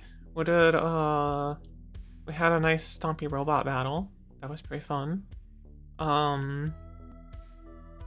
Fought a star of some mechs, and what was there? There was a dropship too. There was a dropship we stopped. Before it could do anything. I took out two mechs. One of them was the backstab, which was nice. Especially because that happened after I kind of messed up taking out another mech. And then I did a jump jet attack and took out another one. It was pretty great. They're both kind of stealthy, which is fun because kind of how my character is anyway, so it's good. I was excited about that. Also, it's the first battle we've been in a while that my mech hasn't taken like some really nasty damage and almost died. So I was very happy for that as well. There was somebody that tried to alpha strike. One of the mechs tried to alpha strike me and it missed every single shot, which was very nice. I was very glad about that. It probably helps I leveled up. I finally leveled up my character a little bit between the sessions. So that's good. That's good. I'm trying to think of this. I need a title.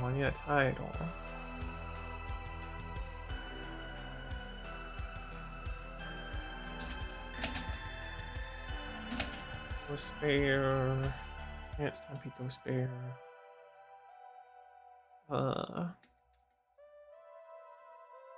Title.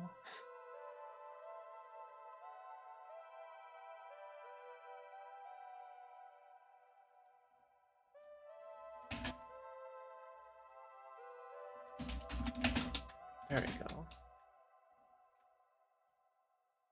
Update it to that. This'll work. That works.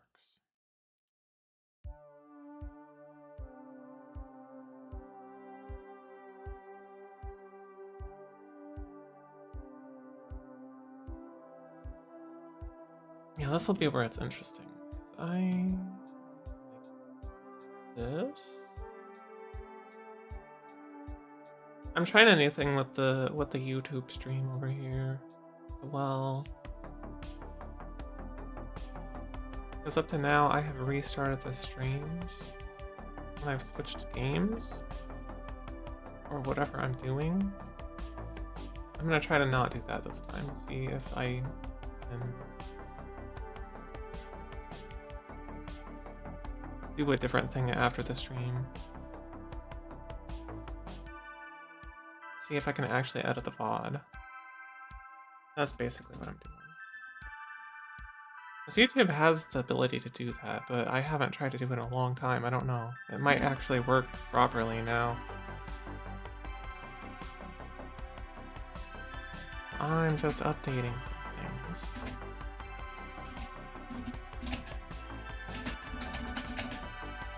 Oh, that's not the right. That's not the right number of Mechwarrior. There we go. Okay. Ah! No!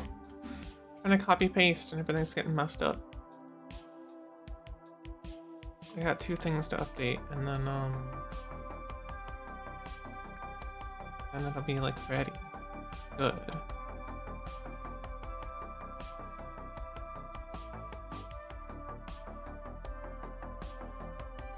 I'll make one other thing.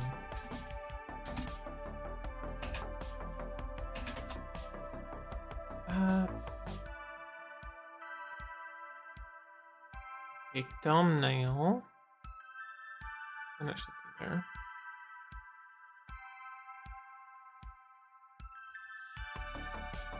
As I find it. There. I'll see what this does.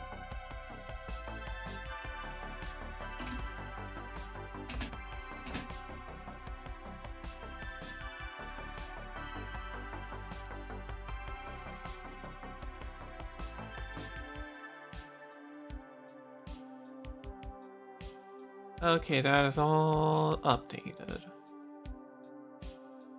See if YouTube is okay with that.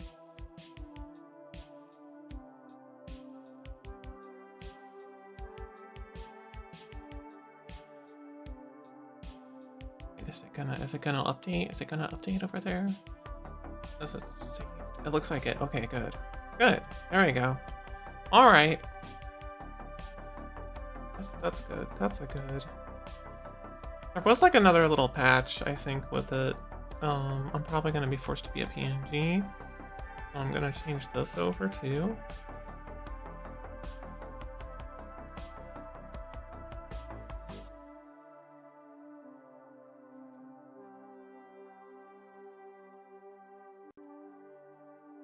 Oh. Okay, I figured out another thing too with the reactive PNGs. That's kind of nice. Okay.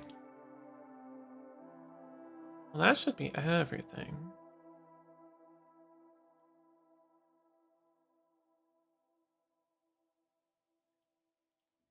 All right, I'm gonna take a little break and grab some food. I'll probably be back in like 5 or 10 minutes or something. Try and make it quick, and then we'll start the clan. So we'll start some Mechwarriors, some Mechwarrior 5 clans. Back more into the Ghost Bear DLC. See what happens. Excited. All right. Thank you again for the raid, Faye. I really appreciate it. I hope you also get some good foods. Yeah. Right, and I will be back. I will be back soon.